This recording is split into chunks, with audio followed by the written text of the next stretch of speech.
Everyone, it is a beautiful Wednesday evening near sundown.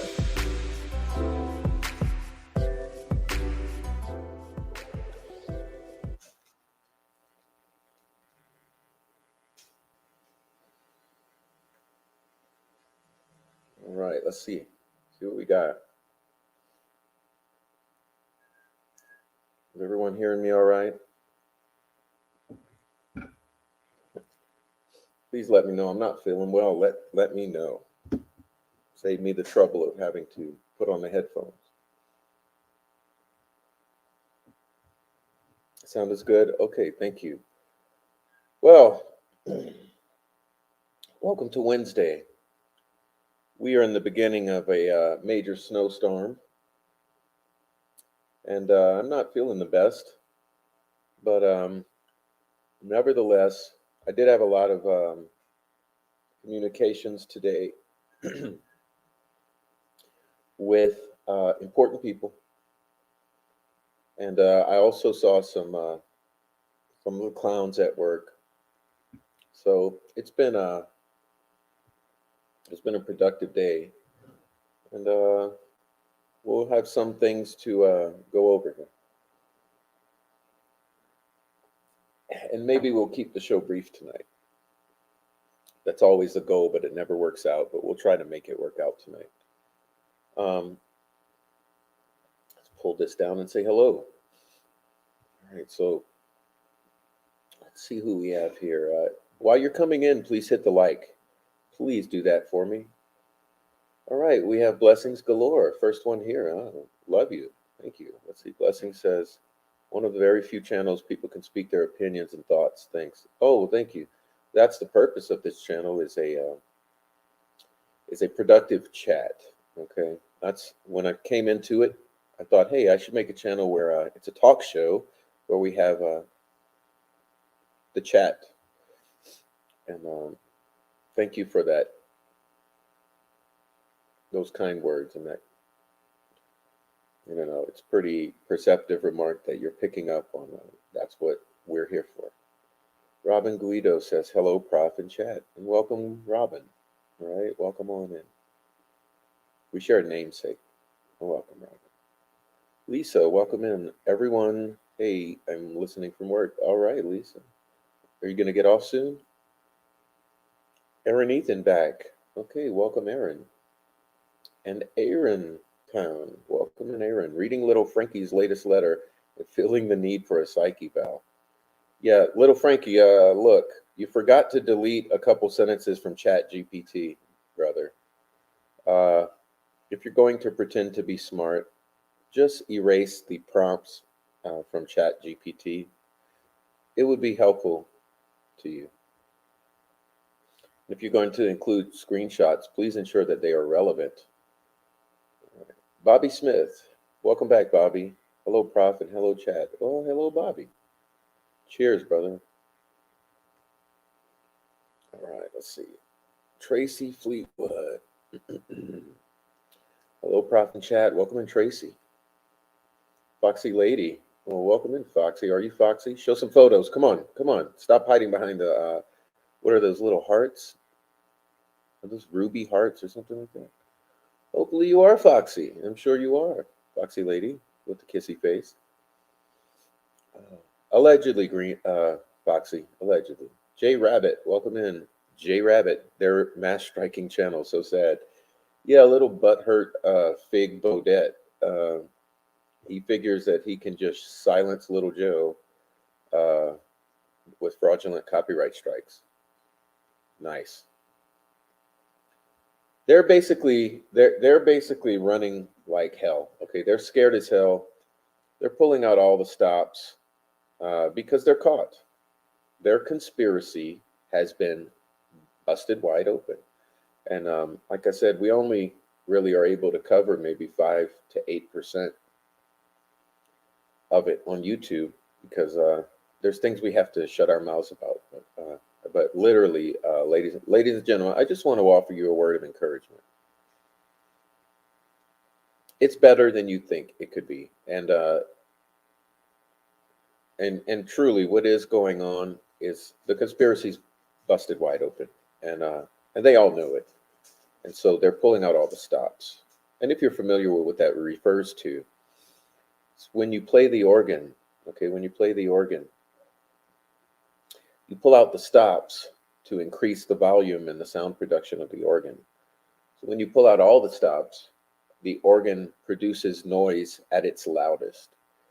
And this is the analogy for what's going on. They are pulling out all the stops in an attempt to cover their asses. It's the CYA syndrome. And so the troll farm and the prosecution is utterly fucked right now.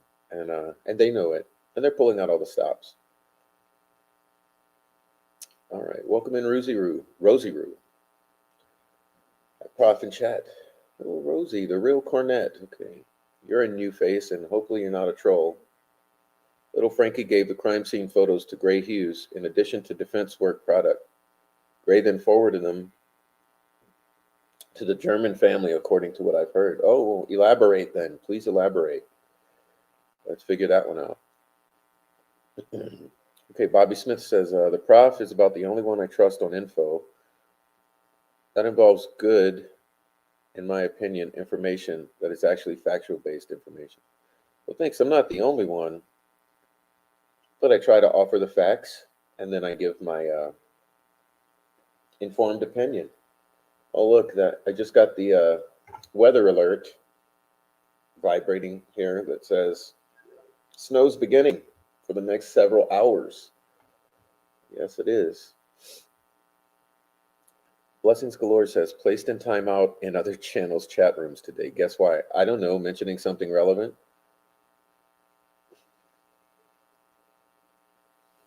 Oh, I wrote honey bun money fig. Good one. Foxy Lady says, I am new here. Who's Little Frankie?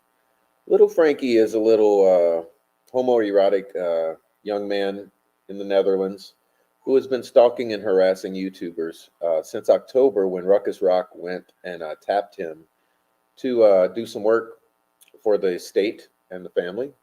And he has been doing so willingly.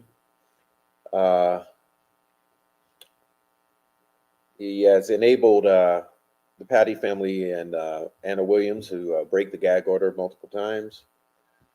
And then thereafter, being paid, has gone on a, what is it now? October, November, December, January, February, March. He's been on a 5-6 month campaign to destroy everyone who has any sort of reason, ethics, or moral compass. And that's Little Frankie. And he's also threatened to come to Colorado and deal with me and cut my hair, I assume. I couldn't really pick it up, but he's also obsessed with my hair for some reason, which grows due to God establishing the way that human beings operate, is that their hair grows. Okay. Beautiful Louise Cuevas entering the building. Hello, Louise. Hey. And the beautiful Luna Ray also entering. Where are all these beautiful women coming from? Hello, lovelies. And look, there's another one. Hello, Melon, the beautiful Melon. They're just coming in. Hey, you girls were hanging out in some secret place and just all came over together. All the lovely ladies. Look, Amy too. Hey, Prof in chat. Nice flowers. Yeah. All the gorgeous women come in together. It's amazing. Look, Shay Watson. Welcome in, Shay. All right. So welcome in all you guys, you beautiful women coming in together. That's hilarious. How do you do that? All right. Sound is good. Oh, thank you. Thank you. Okay, Captain Underpants, cheers. And I salute you. It's been a long time. Yeah, it has. I feel like this case is a Twilight Zone mixed with Twin Peaks. It's worse. I was having a discussion this morning with another YouTuber who is amazing. And that was sort of the conclusion, is that this is just the most unbelievable case that you've ever heard of. It's actually a case that's so easy to pick apart, because it's a case in which every single aspect of, like it's this. You know how if you have a prism and you're looking into a prism, you see light coming in from all angles, right? Or say a kaleidoscope. Well, in this particular case, no matter which angle you turn that prism, you see the same thing. And it's incredible. I mean, whether you're talking about the family's obvious deceptive behavior and statements, and Kelsey German's obvious lies and contradictions over the years, law enforcement's obvious corruption, or say the prosecution's obvious malfeasance, or the paid for controlled YouTubers' obvious narrative steering, the faulty narratives' obvious contradictions and giveaways that it's nothing but lies and make believe, and that means timeline, place, the photoshoppery involved in the images that have been passed as evidence in this case for 7 years, every single aspect of this case, no matter which detail you look at, when you look at it, it points directly at the same thing, that it's all bullshit and lies by a group of people, locals. It's incredible. It really is. This case is so easy to attack from every single angle. No matter where you start, you get to the same conclusion. And the interesting thing is they pretty much got away with it for a good 6 years. But here we are now in 2024. We've reached the tipping point. We are at the tipping point in the Delphi murders, House of Cards, and that's why they are running scared. And so Yes, it is the Twilight Zone mixed with Twin Peaks. It's David Lynch on meth. It's a David Lynch story on meth. All right, Carol's in here. Hey, everyone. Hey, Carol. And Bonnie Brown's in here. Hey, Bonnie Brown. All right.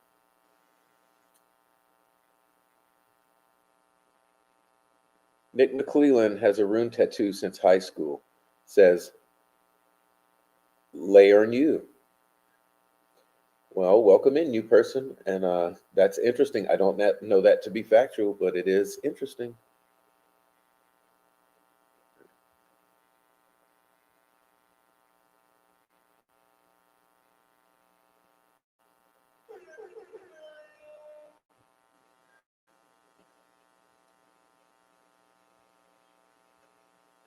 All right, just a moment. Sorry for that. I'm having some technical difficulties. Please give me a minute.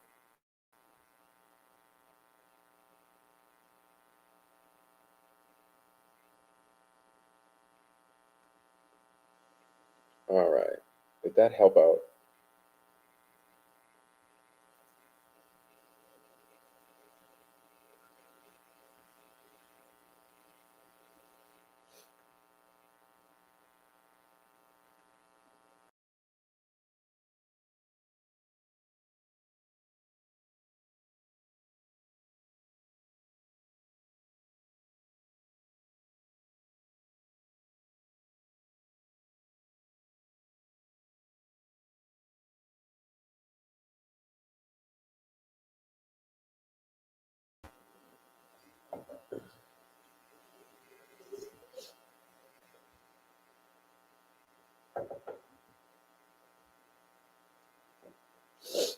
Sorry, guys. Technical difficulties and sneezes. Is anything glitching out on you? Sorry, guys. There we go, some echo. There.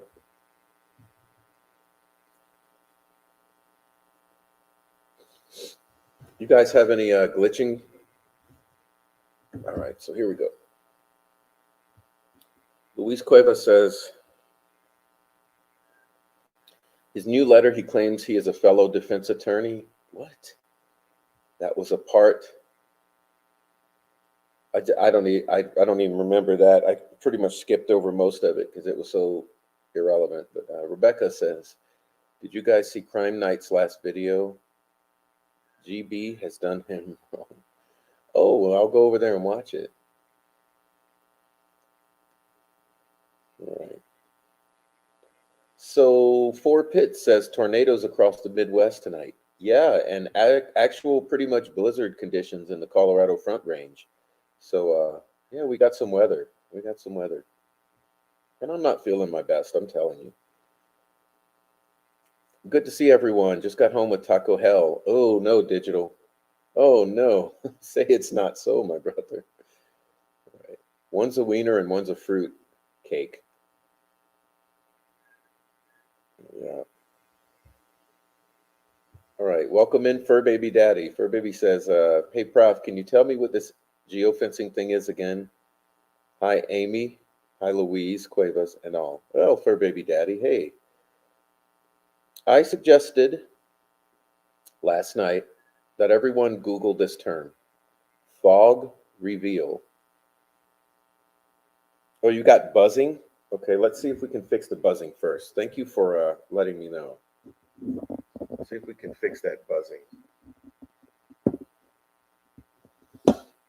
Okay, fog reveal. I said to please Google fog reveal. And then Google Alex Voorhees on the YouTubes. Hulkster, welcome in. Heck, it was 75 here today in Indiana. Guess your snow will be our rain in a couple days. Just want to know the truth. Thanks. Oh, thank you, Hulkster. Yeah, we got weather pushing on through. Oh my gosh. Lee Cordell, hey, it's been a long time no see, Lee Cordell. Welcome on in. All right, long time no see, Lee Cordell. Welcome in. The real Cornet says, "Oh crap, Frankie! I thought Frankie was Fig. Fig sent them the gray hues. Oh, so that's what you were talking about? Right. Hey, Yaya Kelly. Yaya's in the house. Hey, Yaya. Good to see you. And Rebecca Ann. Hey, Rebecca.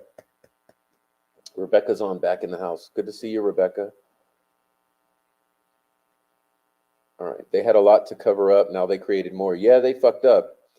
Yeah, they fucked up. I messaged our beautiful friend Meow this morning, and I said, it's amazing. It's amazing. Like, they just keep giving us more and more and more and more. And then, hey, keep it on. Keep squealing, pigs. Keep squealing. There she is. There she is, the ruckus herself. Laura kicks open the door, and she's coming, starting shit already. Laura doesn't stop the party. I'll give her a little surprise here. Come on, give it up. All right, that's for Laura. She says, I kick over and open the salon door. Heidi ho, proofy truthers. There she is. Yeah, how's your brother, Amy? How is your brother? Hey, look, it's Meow Meow, but it's a different Meow. We've got so many Meows. We got Attorney Meow, we got Meow Meow, and we got Meow Meow. So, all right. Oh, there you go. Lala says hello. And look, speaking of beautiful ladies, the unraveling. Hey, the unraveling in the house. Round of applause, ladies and gentlemen. Go look at their channel. Please subscribe to their channel if you haven't. Uh, enemy number one from the colluders, the corrupt law enforcement, corrupt prosecutor, and the corrupt YouTubers. Number one, the unraveling.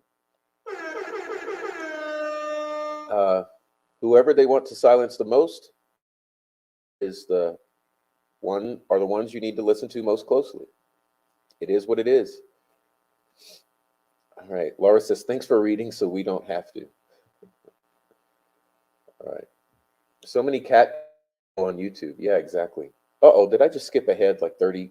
See, it does it to me every time. It's infuriating. Okay, here, let's find it. I got to find my spot again. Find my place. Rebecca says it's been nice in Kokomo. Well, you're lucky to be alive. You're in Kokomo. Just saying. Just saying. Hey, Carol, has the buzzing in the background stopped? Has it stopped, sweetie? I hope it stops. Gary Burdett, copyright strikes him for Tiny Tim. Oh, a bunch of fucking clowns. That's what it is. All right. The unraveling. Yes. It's all love here in the chat, ladies and gentlemen. Everyone watching, please join the chat if you have not already. Jump into this damn chat and express yourself. That's what it's here for. No, it's not here to bash my head in. But if you're coming in and interacting with the others in the chat, yeah, do that. And Psyche 27911, welcome back in. Another beautiful lady, welcome back in. Psyche 27911. Little Mastiff Mama, for baby daddy, got my little pup last week. She's home. Well, welcome in, new viewer, Little Mastiff Mama. Good to see you. Rebecca Ann, the unraveling. Did you send your letter to go like the rest of them? What's up, Prof in chat? Nobody, nothing. 1717. Welcome in, sir. Regular long-time viewer. Nobody, nothing. Welcome in. Good to see you. And the gorgeous unraveling ladies are saying, this is an embarrassment to the U.S. legal system. Shame, shame, shame. Yes, it is. I mean, honest question. How does this look, all right, for the legal system in America? How does it look? And guess what? We haven't even begun to reveal to you how bad it really is. I mean, I think you have an idea, but as I keep referencing that, we've shown you the tip of the iceberg, the 10%. How bad do you think that, how ugly is that 90% that's below the surface?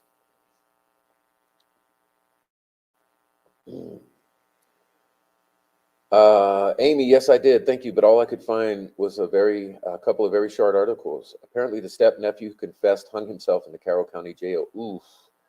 Let's go back to Amy and talk about this. This is Did you get the names last night? Fred and Audrey Marchand. Okay, there you go. All right. Unraveling says, thank you very much. You don't have to thank me. Do not ever thank me. Okay. It was an embarrassment. What a joke. We're all guilty of making anti-government content. Yeah, apparently little Frankie says that the Constitution is is bullshit and that we hide behind the Constitution. Look, let me tell you fuck faces right now. I am a diehard constitutionalist and I would die for the Constitution. And so your death threats, they don't frighten me. Your death threats stress me out, okay? But they don't frighten me. And I wish you would try. If you show up around here, somebody's going to end up dead, but it ain't going to be me. The klaxon got me in trouble last night in bed, and the headphones ran out of juice, so I tried to just listen to my phone by ear. Hubby went back to sleep quickly. All right, Lorna Dune in the house with a little hearty heart. Welcome in, first timer. It's good to see you here. Not the anti-government content. What the fuck? Yeah. Are you still hearing buzzing? Let me know. Is there still buzzing? Because there should not be any buzzing. I mean, I've removed all sources of buzz. All right. Oh, perfect. Yeah, I just had to move it. All right. Let's see. She's a fake meow. She's a different meow. There's so many meows. We got so many meows in the YouTube streets. All right. All right. Unraveling says I don't hear buzzing, but I have headphones. Perfect. Okay, so I fixed the buzzing.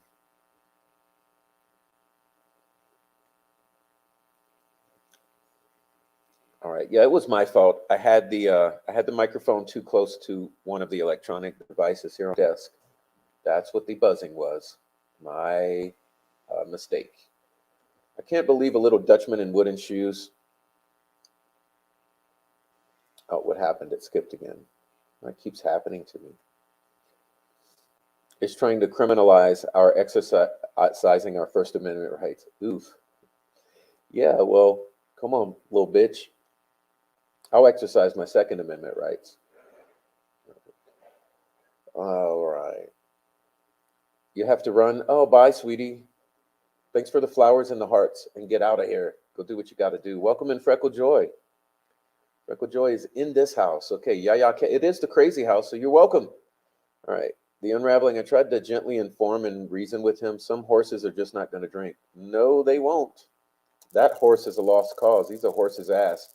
And he's bought and paid for, though. I mean, guys, come on. Don't you know that? Fear is the enemy. All right. I would just like to say I've never been in any way involved with what Fig Solved does. Your death threats, they don't frighten me. Your death threats, they stress me out. Yeah, that's what I say. I mean, can we speak honestly here? I mean, I probably speak more honestly than any of the YouTubers on because I don't really guard my words. I say bad words. I say things that are not smiled upon by everyone. But I just look at this. Hey, this right here is a leisure time experience for me.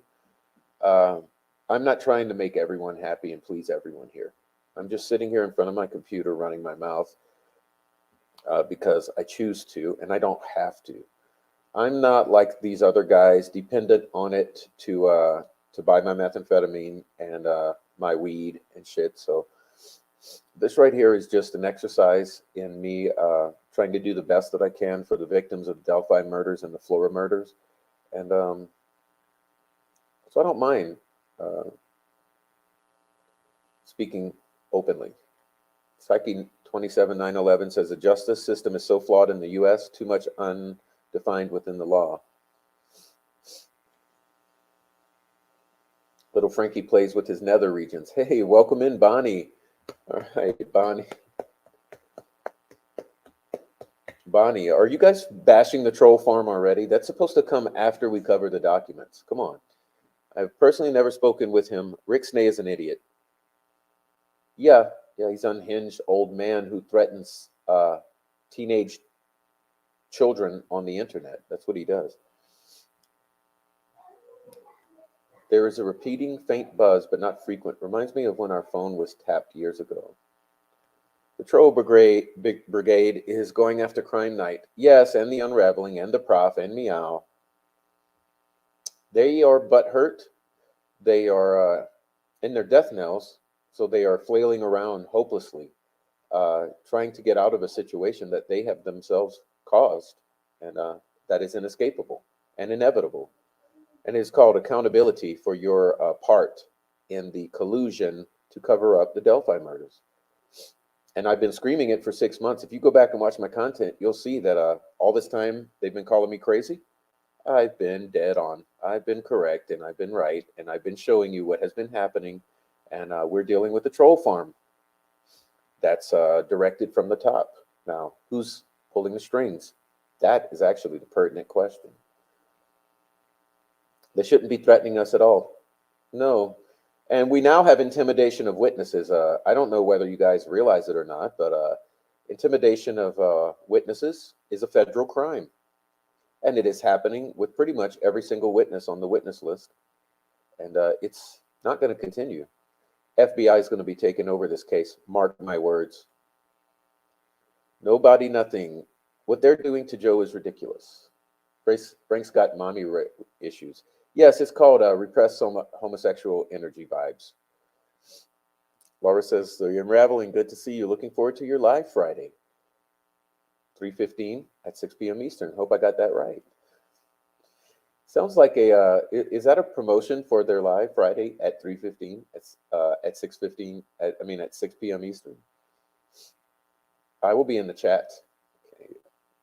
Aaron Town says, sounds more like a tiny rattlesnake than phone tapping. Actually, do you have a visitor in the room? No, thank God. My snakes live in the garage in their enclosures. I've always kept snakes the past 10 years. I'm a snake keeper, but most of you don't know that. Okay, the only thing Fig solves is McSleaseland's reach around. Ooh, that's, I don't want to visual. Please erase that from my brain. I don't want to visualize that.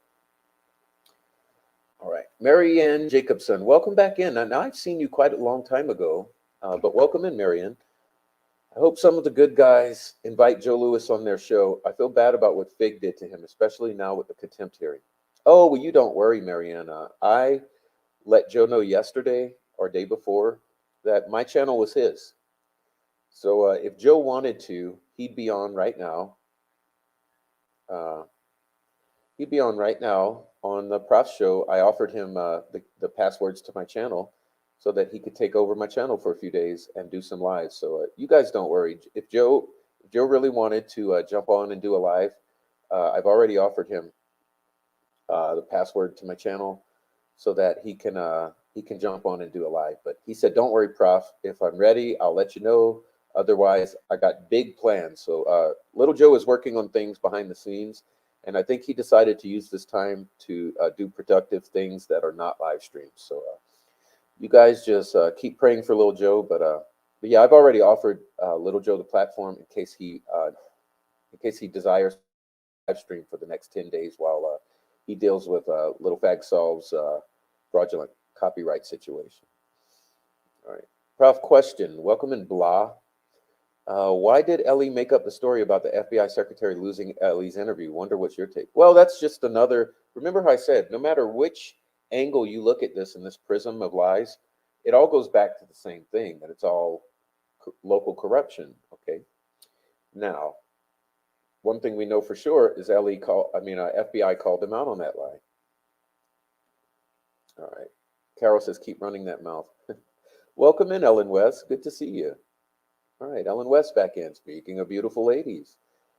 Luna Ray, one time I got death threats. I didn't sleep for 5 days straight. I thought I might lose my mind. It's a terrible thing to do to someone, even if you don't act on it. Yeah, well, and it's almost a daily thing at this point because we are dealing with a cartel.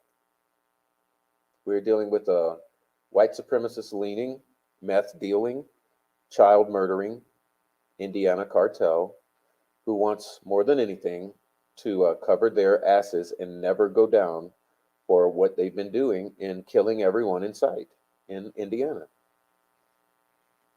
I'm proud of the work you're doing, the unraveling. I know it's not easy and greatly appreciated. Yeah, and I'm sick of them threatening women on the internet, like Meow and like the unraveling. The filings yesterday were such a relief. Finally, confirmation, black on white, so an entire world could see some of the most important evidence we've known about.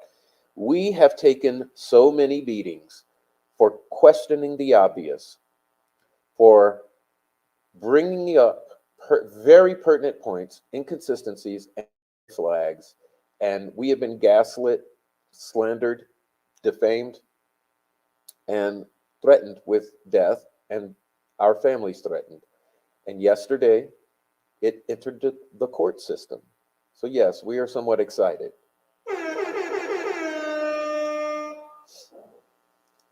And like I said, this is not the end, but only the beginning. It's only the beginning. It's the crack in the dam. Rick Snake may be a stand-up comedian, but he's not a stand-up guy. I'm speed reading to catch up. Did somebody say Fig is playing with McSqueezlin's nether regions, giving him the old reach around? Blah, I don't think it was lost. Skinner, the CEO who took his statement, died. When he died, his files were given to Doolin. Yes, that's why they lied, okay? They lied about Doolin. Now Skinner is no longer here to say what really happened. They blame the FBI. FBI said bullshit. It's all bullshit. Always has been. Hey, welcome in. Welcome in. It's Unsolved Crimes Uncovered. Another beautiful lady with an awesome channel. And everyone, go watch her channel. Subscribe. Unsolved Crimes. Luna Ray says, anyone remember the character on SpongeBob? Gary. I do indeed, and that's hilarious. That's hilarious. Tree Hugger back in the building. Hey, welcome in, Tree Hugger. You are the bomb too, Tree Hugger. All right, that's awesome. Oh, there it skipped again. Oh, damn it. Why does my thing glitch like this? Okay. I'm almost caught up, because when we get caught up, we'll get into these documents. But I have something to read to you, but let's see.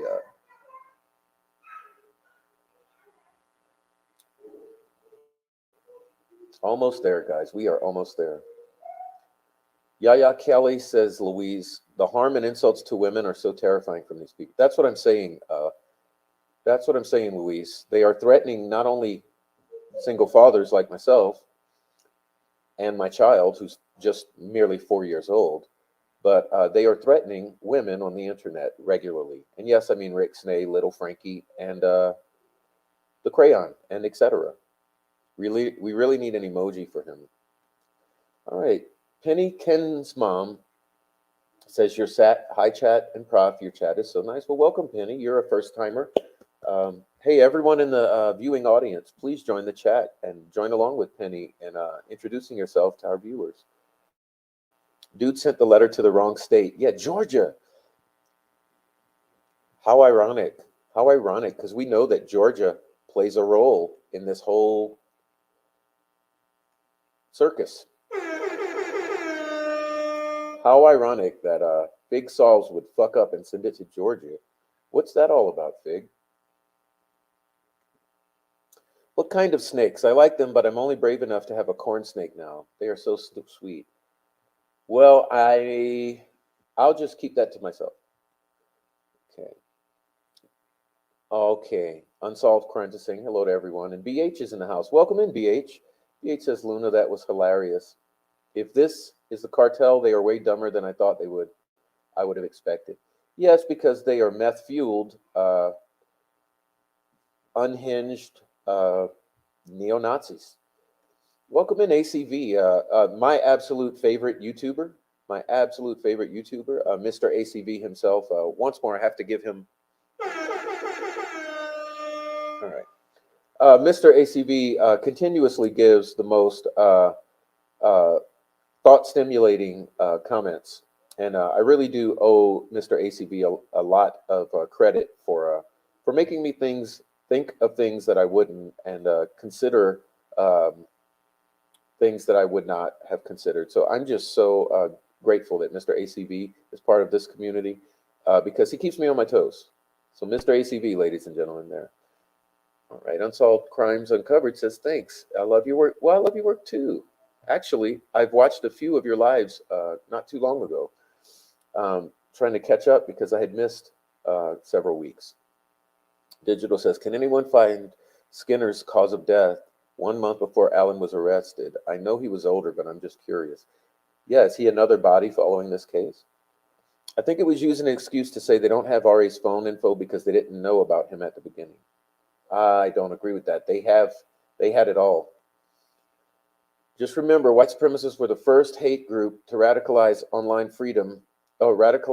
with freedom.net in the 80s. This is a very old game for them. Yes, they are very capable. This is a point that Mr. ACV brought across, put forward, that not only is this group extremely concerning and violent, they are very capable when it comes to their online activity. And Miss Meow also informed me a little about that, how this is why we have such a difficult time with the insane trolling that goes on in the death threats. This group is extremely well versed in operating online and the gang stalking online.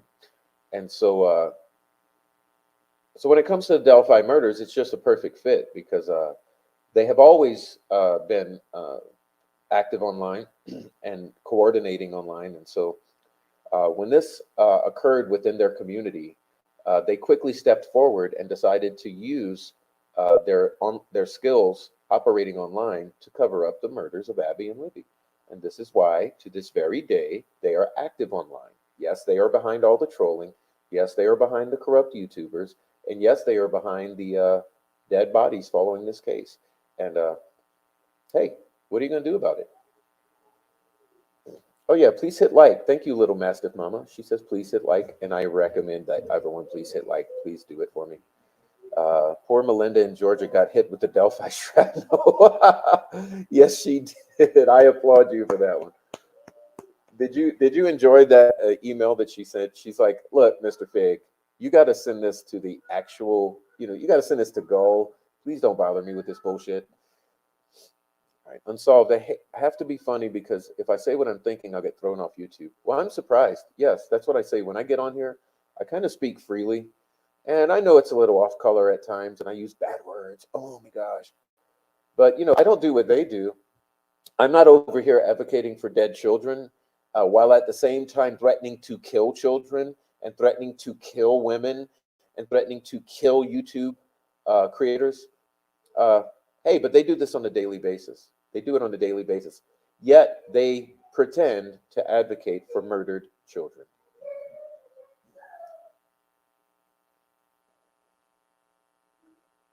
I bet Melinda got some much needed comic relief with that one. You know what I bet? I bet when she read this email, she was like, "What the fuck is this?" And then she called over her buddy and she's like, "Hey, what is this?" And they read it together and they finally figured out what was going on. And they said, "Okay, we have to figure out how to politely tell this guy to send this to the correct court." I mean, Fig again was baiting the defense. Yeah, well, I told you that's little Frankie's whole MO. Every time he's caught in bullshit, he says, "Oh, I was just pretending. I was baiting." That's what Ruckus Rock does. They all do it. That's part of their shucking and jiving or shuffling, if you want to call it that. Part of the way they shuffle is they start the whole shuffling thing and by saying, "Oh, I was just baiting," or "I was just tricking," or "I was just entrapping." Fig probably be blaming the defense for sending it to Georgia. Oh, he will. So will little Frankie. His little Frankie is his fluffer. Okay, you know what a fluffer is? That's little Frankie. Frankie's Fig's fluffer, and Fig is McClellan's fluffer, and McClellan is Gull's fluffer. Okay. Nice, you guys. Luna Ray says, in my hometown in the 50s and 60s, they were committing arson at all-time high rates. You can probably guess who was their number one target. Black folks. All right. Poor guy. He's defending the very ones leading to the mafia. He doesn't realize through his need to belong that he's being duped. All right. The threats are something I can't understand. Calling people's work, calling CPS, and threatening death. Yes. Why? Okay. No one seems to realize the gravity of the situation. When I was calling it out 6 months ago, I was gaslit and shamed for even mentioning it. And they said, how dare you address the trolls? Ignore the trolls. Stop entertaining the drama. No one realizes the magnitude of this behavior. And you have to ask yourself, why? Why? You need a pretty cross earring with a diamond. Whoa, send me one, Rosie Rue. I'd gladly accept it. I have a bunch of earrings, but they're all off right now except for this one. And hey, let me tell you, I cannot get over it. I lost a certain earring. So I had a pair of diamond earrings that were a beautiful like green color. And once I had them on in the shower like an idiot, and as I'm washing my hair, one went down the drain. And I honestly, they're sentimental. They have sentimental value to me, and I still haven't gotten over losing that one. That one I still haven't gotten over, and it was 10 years ago. Um, I really wish I had never lost that one, but at least I still have the one. The one of the two. I sometimes wear it. They're afraid of your knowledge. Yeah, they're afraid of what we're saying because we're shining a light on what really happened with the Delphi murders, which they never wanted to hit the light of day. But guess what? It's happening. Exactly, Prof. They forget why they're even on the topic of a crime case and turn into monsters themselves. Yes. Boring Darboish. Yes. Ronnie Reed, welcome in. Ronnie Reed, a new viewer and a wonderful contributor to the chat. Welcome in, Ronnie Reed. Okay, baiting is their dance. The Indiana Mafia is being shut down as we speak, finally. Yeah, wait till the FBI drop down, okay? I have good reason to believe, okay?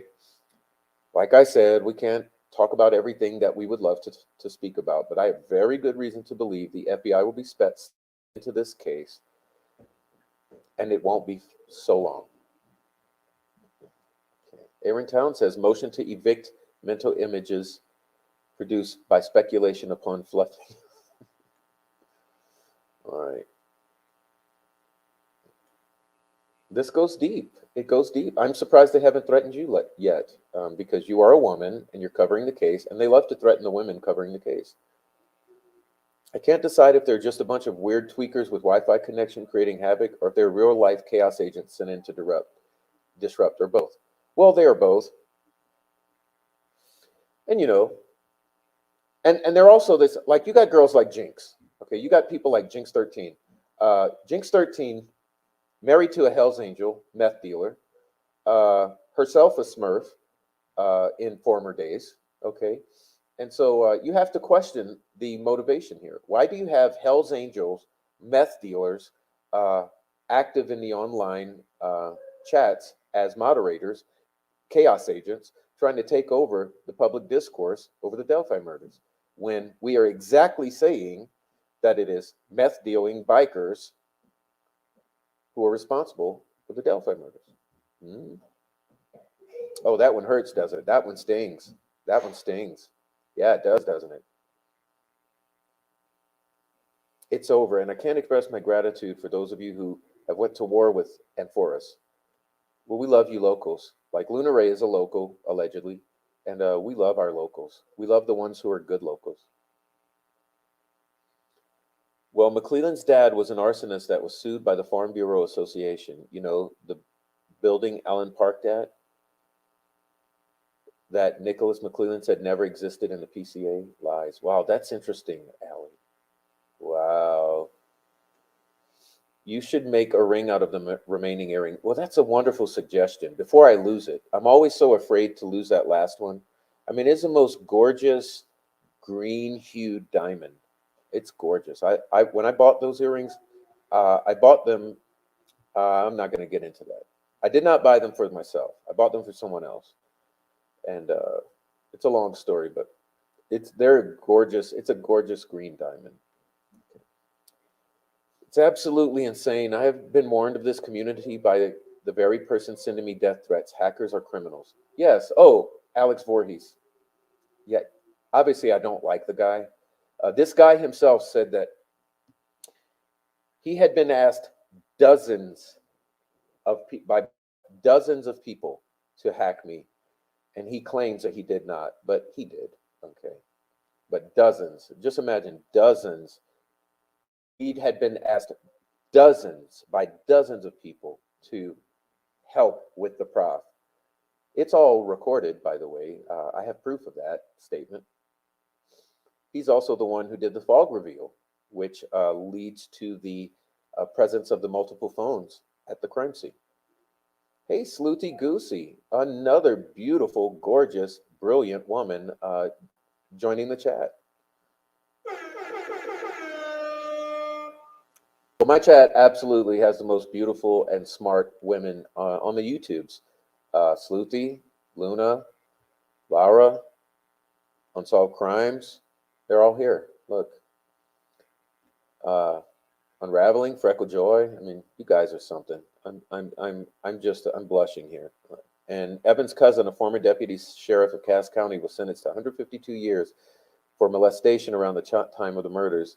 Rozzy put him behind bars. The judge later died after a car fell on him. Oh, yeah, that one. Yeah, that's another body fall in this case.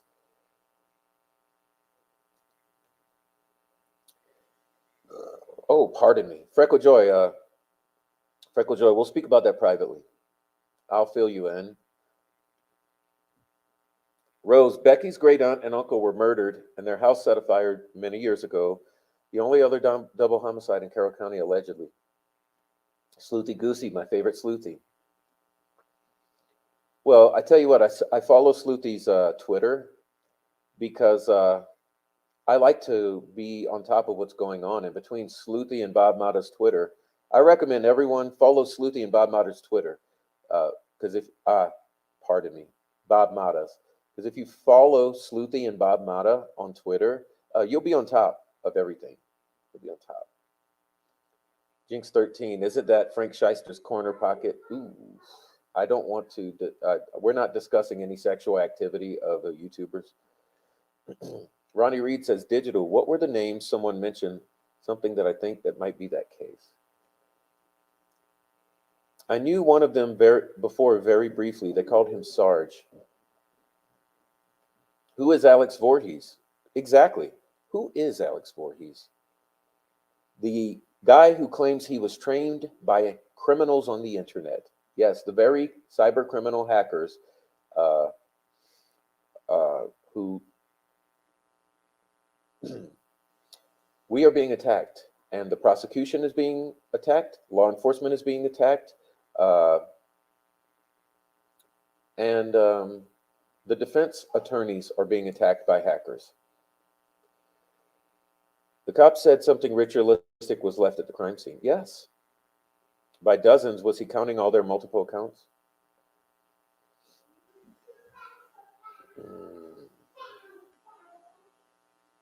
Okay. Aaron says, uh-oh, Bob is going live in a few minutes to talk about Hennessy. I'll have to open another window. Fuck it, Bob. Let me do what I'm doing. We're about to go through 5 of Hennessy's documents right now. And there's another one on deck in case you guys don't know about it. But the judge is sitting on it right now. But there's another, we have another filing from Hennessy that probably will be dropped very, very, very soon. Okay. So many brilliant ladies here. That's what I'm saying. Okay. Trying to educate little Frank was brilliant. Unfortunately, he didn't listen to anything you told him. Okay, so I think I've said hello to everyone. So let's get into this. I'm pretty much caught up, haven't I? All right. All right, now I'm going to now read you another letter I wrote to Judge Gull. This should be riveting for you guys. Okay, so please give me a moment. All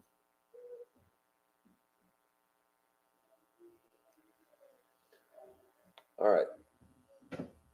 Oh my gosh. All right, so it says,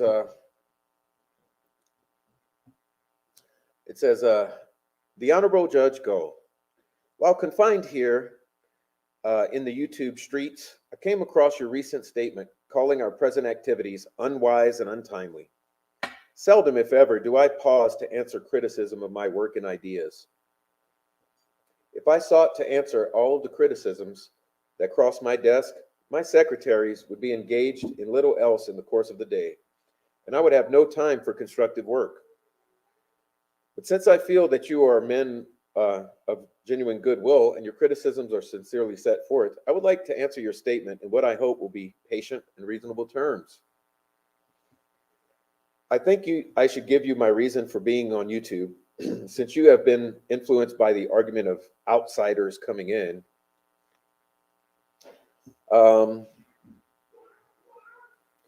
Whenever necessary and possible, I share information and resources with my affiliates. Several months ago, some of my affiliates here in YouTube world invited me to be on a call to engage in nonviolent direct action program if such were deemed necessary. We readily consented. When the hour came, we lived up to our promise. So I am here, along with several members of my staff, because we were invited here. I am here because I have basic organizational ties here. Beyond this, I am in YouTube world because injustice is here. Just as the 8th century prophets left their little villages and carried their "thus saith the Lord" far beyond the boundaries of their hometowns, just as the Apostle Paul left his little village of Tarsus and carried the gospel of Jesus Christ to practically every hamlet and city of the Greco-Roman world, I too am compelled to carry the gospel of freedom beyond my particular hometown. Like Paul, I must constantly respond to the Macedonian call for aid. However, and moreover, I am confident of or cognizant of the interrelatedness of all communities and states. I cannot sit idly by in Colorado and not be concerned about what happens in Indiana. Injustice anywhere is a threat to justice everywhere. We are caught in an inescapable network of mutuality, tied in a single garment of destiny. Whatever affects one directly affects us all indirectly. Never again can we afford to live with the narrow provincial outside agitator idea. Anyone who lives inside the United States can never be considered an outsider. You deplore the demonstrations that are presently taking place on YouTube, but I am sorry that your statement did not express similar concern for the conditions that brought about these demonstrations into being. I am sure that each of you would want to go beyond the superficial societal or social analyst who looks merely at effects and does not grapple with the underlying causes. I would not hesitate to say that it is unfortunate that so-called demonstrations are taking place on YouTube at this time. But I would say in more emphatic terms that it is even more unfortunate that the white power structure of this community left the community of victims in Delphi and in Indiana at large with no other alternative. In any nonviolent campaign, there are four basic steps: collection of the facts to determine whether injustices are alive, negotiation, self-purification, and direct action. We have gone through all of these steps on YouTube.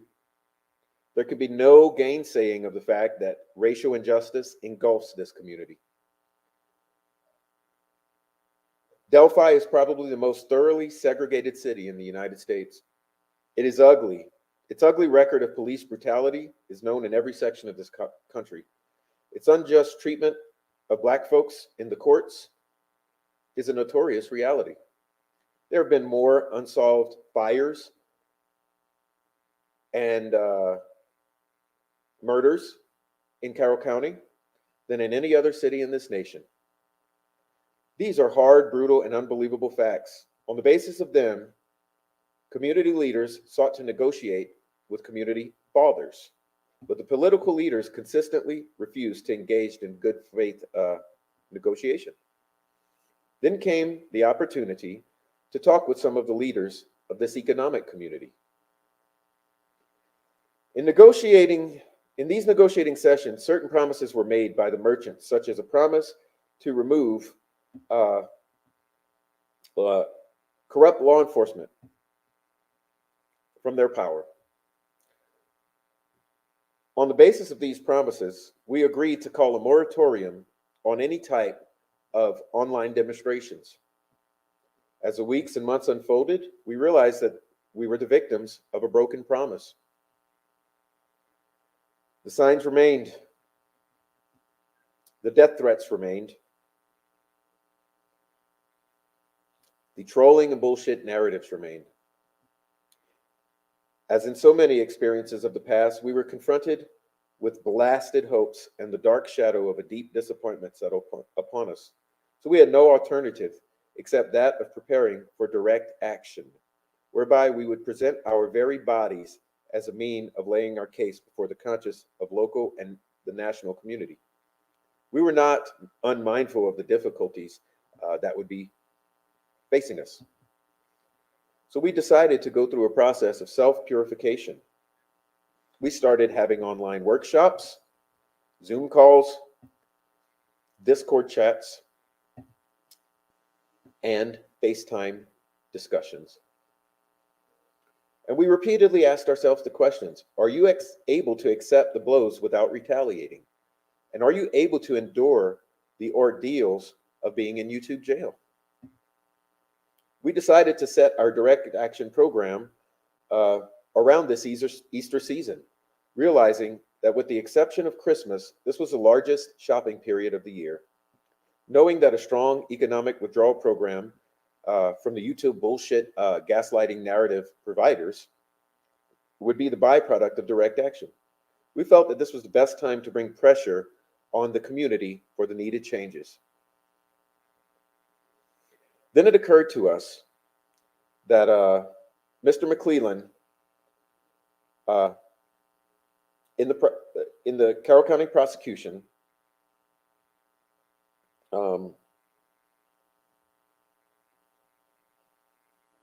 was using YouTubers in order to accomplish means in an unethical fashion. And at this time, we agreed to begin our nonviolent witness of these activities. We began documenting and submitting all the evidence that we could possibly accumulate of this unethical behavior. This reveals that we did not move irresponsibly into this direct action. We too wanted to see Mr. Allen face a fair and just trial in his due process. So we went through postponement after postponement to aid this community in this time of need. After this, we felt that direct action could be delayed no longer. You may ask, why direct action? Isn't waiting for the prosecution to complete the court process a better path? Well, you may have been right. But as we witnessed the unethical collusion between several of the YouTube community members and Mr. McClellan, we decided against further negotiation. Indeed, this is the purpose of direct action. Nonviolent direct action seeks to create such a crisis and establish such creative tension that a community that has consistently refused to negotiate is forced to confront the issue. It seeks to dramatize the issue so that it can no longer be ignored. I just referred to the creation of tension as part of the work of the nonviolent resistor. This may sound rather shocking, but I must confess that I am not afraid of the word tension. I have earnestly worked and spoken against violent tension. But there is a type of constructive nonviolent tension that is necessary for growth. Just as Socrates felt that it was necessary to create a tension in the mind so that the individual could rise from bondage of myths and half-truths to the unfettered realm of creative analysis and objective appraisal, we must see the need of having nonviolent gadflies to create the kind of tension in society that will help men rise from the dark depths of racial prejudice to the majestic heights of understanding and true human brotherhood. So the purpose of this direct action is to create a situation so crisis-packed that it will inevitably open the door to actual truth and negotiations in the course of fact-finding. We therefore concur with you in your call for negotiations, Judge Gull. Too long has our beloved community been bogged down in the tragic attempt to live in a monologue rather than a dialogue. One of the basic points from your court is that our acts are untimely. Some have asked, why didn't you give the prosecution more time to act? The only answer that I can give to this inquiry is that the new prosecution must be prodded about as much as the outgoing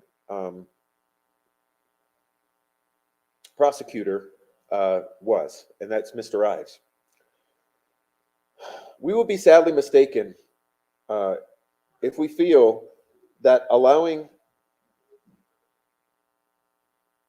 the process to continue without further speaking out or further action would be beneficial.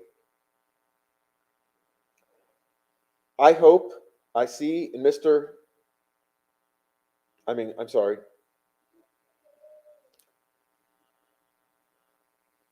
I hope that the qualities I see in Mr. Baldwin, that of being reasonable and responsible, will be enough to fight to overcome the futility of non-resistance. But Mr. McClellan will not see this without pressure from the devotees of civil rights. My friends, I must say to you that we have not made a single gain in our rights without determined legal and nonviolent pressure. History is a long and tragic story of the fact that privileged groups seldom give up their privileges voluntarily. Individuals may see the moral light and voluntarily give up their unjust power. But as Reinhold Niebuhr has reminded us, groups are more immoral than individuals. We know through painful experience that freedom is never voluntarily given up by the oppressor. It must be demanded by the oppressed. Frankly, I have never yet engaged in a direct action movement that was well-timed according to the timetable of those who have not suffered unduly from the disease of corruption. For years now, I've heard the word wait. It rings in the ear of every person with a conscience. This wait has always meant never. It has been a tranquilizing formaldehyde, relieving emotional stress for a moment only to give birth to an ill-informed infant of frustration. We must come to see with the distinguished jurist of yesterday that justice too long delayed is justice denied. We have waited for more than 7 years for a resolution to the Delphi murders and justice for Abby and Libby, the victims of the Delphi murders. Other nations around the world, especially those in Asia and Africa, are moving with jet-like speed toward the goal of political independence and accountability. And yet we still creep at horse and buggy pace towards the gaining of a cup of coffee at the lunch counter and the goal of true transparency from our state authorities. It is easy to guess. I'm sorry. I guess it is easy for those who have never felt the stinging darts of improper imprisonment to say wait. But when you have seen these vicious online gang stalking mobs,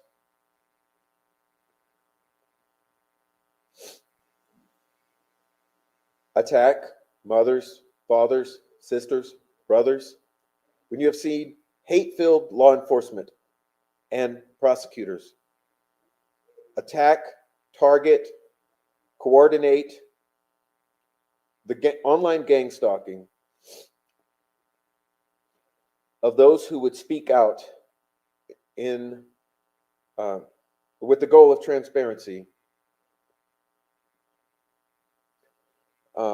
when you suddenly find your tongue twisted and your speech stammering as you seek to explain to your 4-year-old son why he cannot go uh, come into the front of the computer screen because of the ongoing death threats and threats to his well-being, and you see the tears welling up in his eyes, and you see him begin to distort his little personality by unconsciously developing a bitterness towards those who would be behind the computer screen, and say, "Why are people so mean, Daddy?" When you find it necessary to sleep at night in the uncomfortable corners of your room with a loaded weapon, when you're humiliated, slandered, doxxed, and threatened, when your murdered brother becomes a pedophile, when your father and mother become racists, when you become an unemployed elementary school teacher, when you are forever fighting a degenerating sense of nobodiness, then you understand why it's impossible to wait. There comes a time when the cup of endurance runs over and men are no longer willing to be plunged into the abyss of injustice when they experience the bleakness of corroding despair. I hope, sirs, you can understand our legitimate and unavoidable impatience. And with that, I ask you to accept all receipts that are handed to the court. Enter into the court record for future evaluation and scrutiny so that the truth of the matter come to the surface. Yours in justice, the Prof. All right.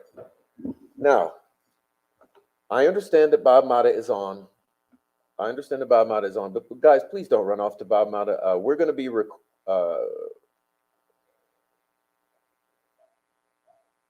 to be covering the documents now that Hennessy filed yesterday.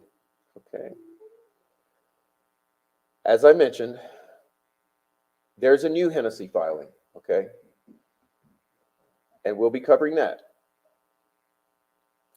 So let's pull up what these are. Just give me a moment, please, to pull this up.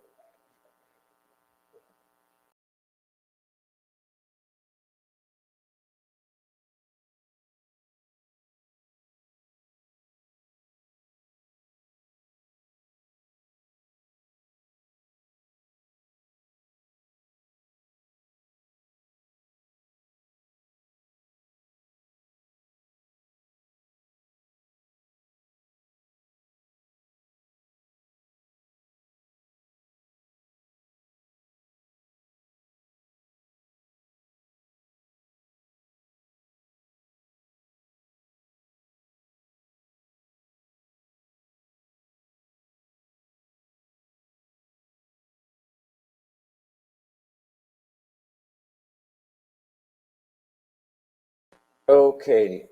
Okay, can you hear me still? Now we're trying to get into the documents, and so I'll be pulling them up. And here's the first one.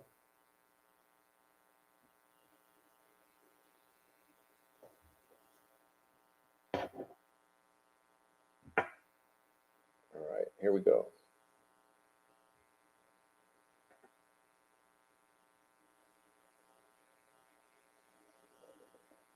We have 5 documents yesterday that we failed to cover because we were covering the most important. All right. Now, here we go. It says verified petition for recusal of prosecutor from contempt proceedings. And we'll go quickly through these because these are very easy. Okay, these are very, very easy. First one. Come now, attorneys Baldwin and Rozzi by counsel and respectfully petition the court to recuse prosecutor McClelland from any contempt proceedings.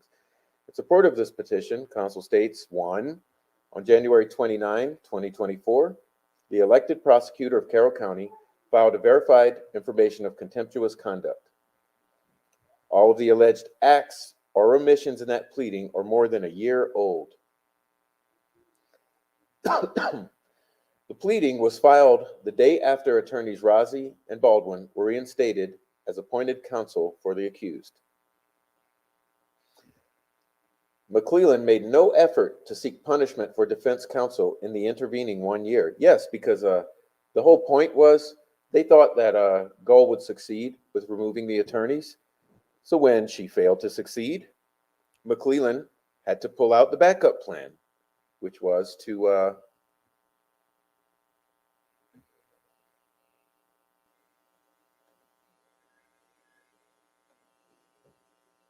file this contempt. Okay. Whether the defense counsel were disqualified or not, if Mr. McClelland truly felt they should be punished for acts or omissions, he would have filed his pleading sooner. The facts and circumstances of the filing. Oops. Okay. The delay, the timing, and the allegations all indicate a personal vindictive attack on the defense counsel or ulterior purpose. That filing does not comport with the rules, statutes, and case law regarding contempt proceedings. The allegations are frivolous and unfounded. Mr. McClelland accessed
Okay, can you hear me?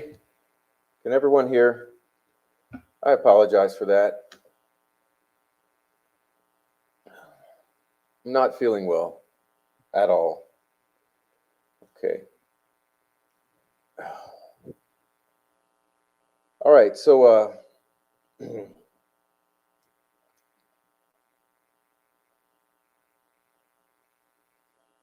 despite McClelland's protestations of an innocent mistake in a later filing, no other attorney of record could access that pleading, but the CCS clearly stated ex parte, which Mr. McClelland would have seen before opening the document. I apologize, guys. I'm literally about to faint right now.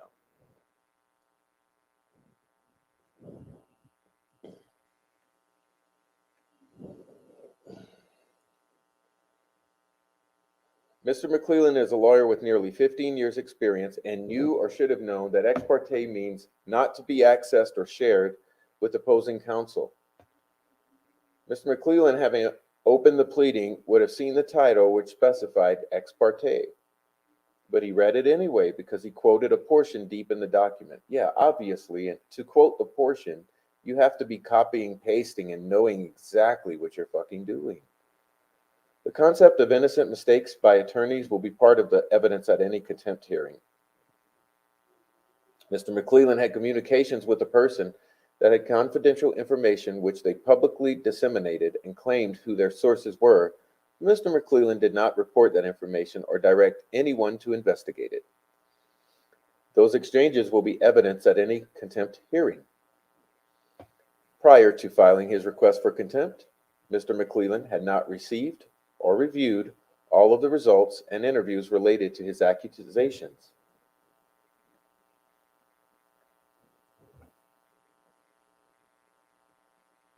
Those will be part of the evidence at any contempt hearing.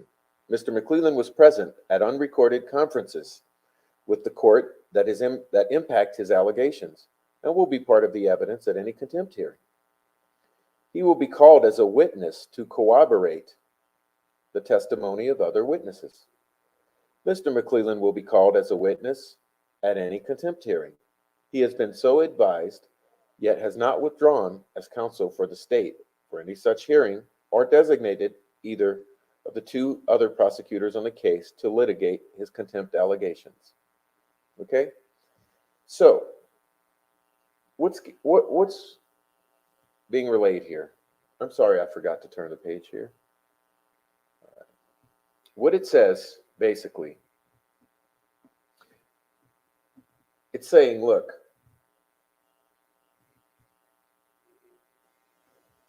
McClelland needs to be recused for those reasons, primarily. He knew he was reading an ex parte filing. He will be called as a witness, okay?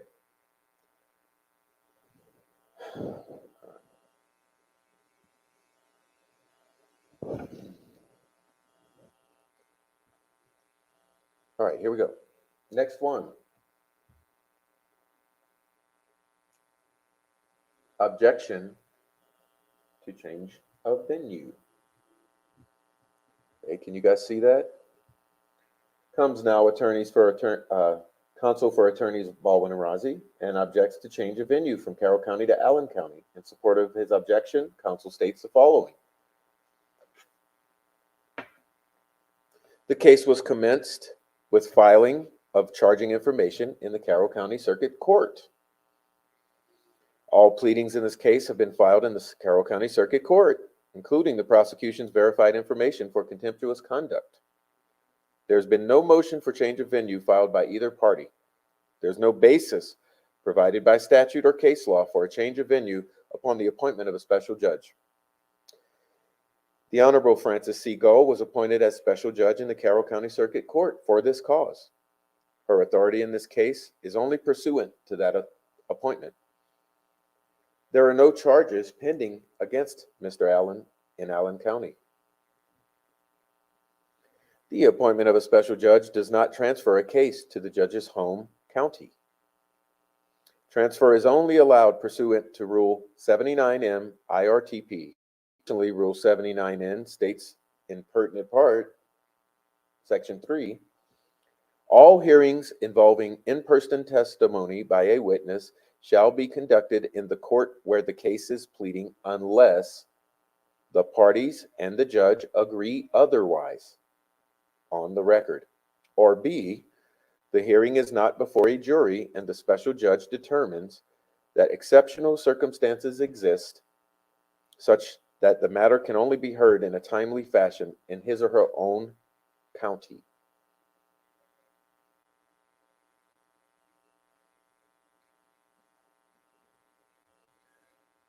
Upon the appointment of a special judge, the elected clerk and court staff of the originating county remain. Conducting proceedings in Allen County imposes a hardship on attorneys and witnesses. Okay. All right. Let's see. Next.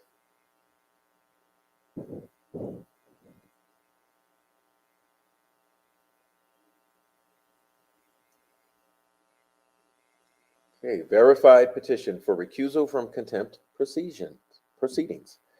Come now, attorneys Baldwin and Rozzi by counsel, and respectfully petition the court to recuse herself from any contempt proceedings. In support of this petition, counsel states. Now, this is very interesting here, because we've asked for recusal of McClelland, and now here we're asking for recusal of Gall. And I think many viewers and community members have felt the same way, okay, for quite some time. But let's take a look here at the defense's legal argument for the justification of a potential recusal of Judge Fran Gall. And this one's very interesting. So you guys listen up, okay? I'll get into the chat once we're done here. On October 8, 2023, by email, the court made inquiries about and suggestions for law enforcement's investigation of a reported leak of discovery material subject to a protective order, Exhibit L. In that email, court sua sponte offered to use its contempt power it did not have under the circumstances, to assist the investigation by compelling the cooperation of recalcitrant content creators. You remember that, don't you? Don't you? When she said that that she would have them arrested, basically, if they didn't cooperate. She was, in other words, Gall was actually trying to do the correct thing in this instance, which was to seal the leak. Okay, she was trying to seal the leak. But the real question is why? Like, what was it? Was it a issue of CYA because this leak had gotten out of hand? Okay. The court's initiation and participation in the investigation gives rise to the appearance of a lack of neutrality and independence. Yes, because I think it was an oh shit moment, because they did not expect Richard Snay to blow up the leak to the level that he caused, right? Remember that? The court has received much information from the attorneys and other sources concerning the leak that may or may not be admissible in contempt proceeding. Now listen to that. Okay, listen to that clearly. The court has received much information from the attorneys and from other sources concerning the leak that may or may not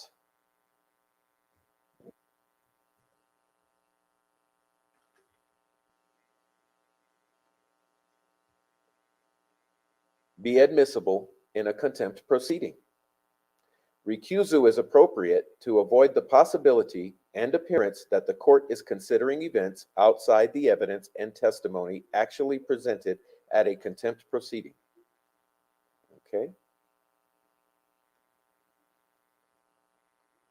without having heard any evidence and without having reviewed the document sent in an accidentally misdirected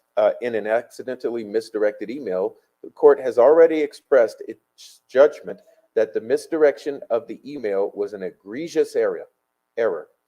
It therefore at least appears that the court has prejudiced the contempt allegation by the state regarding the misdirected email. Yes, it does. Gross negligence. More generally, the court previously not only criticized the same defense attorneys for the same conduct now alleged by the state to be contemptuous, it also coerced them into withdrawing their representation of Mr. Allen for that conduct. Again, there is at least the appearance that the court has prejudiced the state's contempt allegations. You remember that? We all remember that, don't we? Yes. Yes, she forced them to withdraw. Okay. Defense counsel will be offering admissible evidence that Gary Baudet, okay, listen closely. This is paragraph 8. You guys, take a look at number 8 here. This is a gem. This is really a gem. Number 8. Defense counsel will be offering admissible evidence that Gary Baudet, aka Big Solves, a person who has involved himself in this case,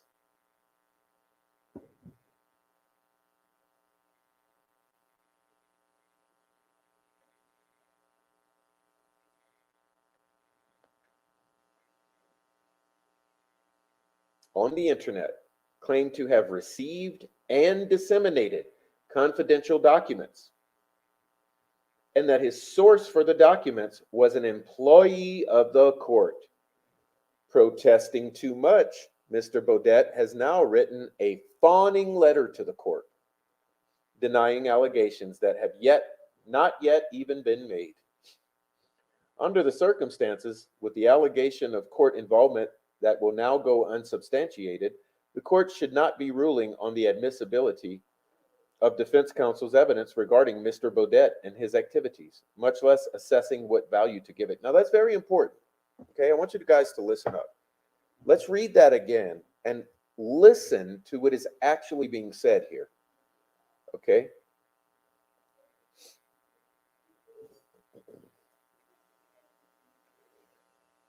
Defense counsel will be offering, again, viewers who are just jumping in, look at number 8. Look at number 8. Defense counsel will be offering admissible evidence that Gary Baudet, aka Fig Solves, a person who has involved himself in this case on the internet, claimed to have received and disseminated confidential documents, and that his source for the documents was an employee of the court.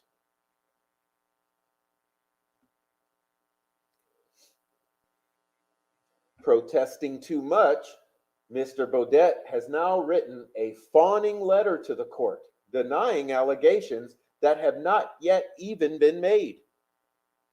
Under the circumstances, with the allegation of court involvement that will not go unsubstantiated, the court should not be ruling on the admissibility of defense counsel's evidence regarding Mr. Baudet and his activities, much less of assessing what value to give it. In other words,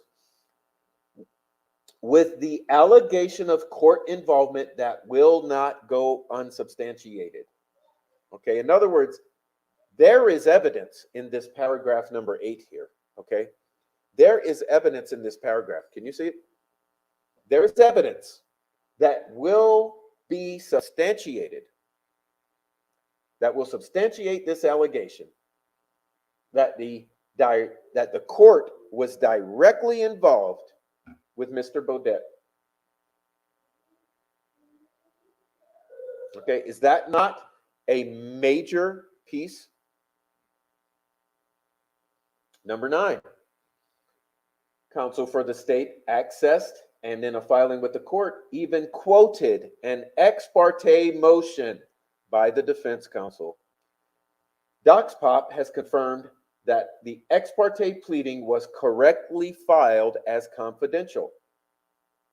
The Carroll County Clerk's Office has confirmed the ex parte pleading was only shared with defense counsel and the court.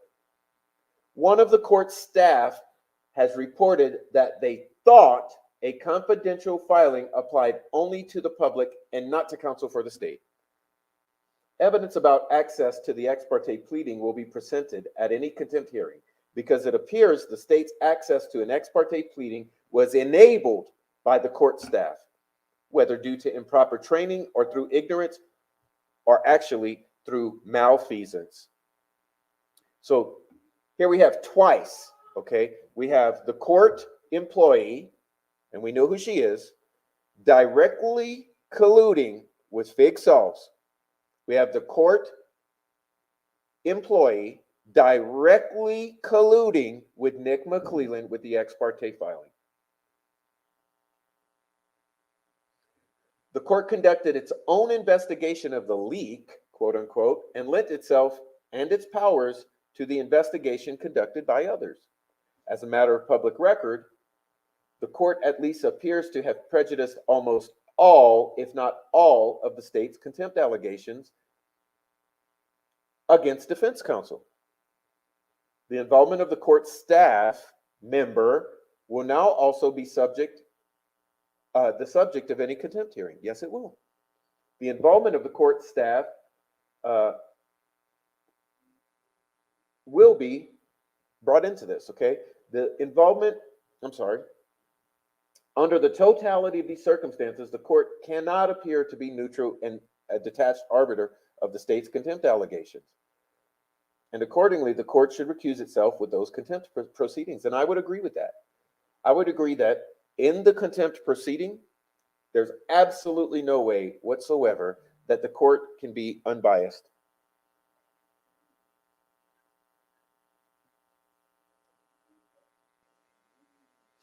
Absolutely no way. It's absolutely impossible.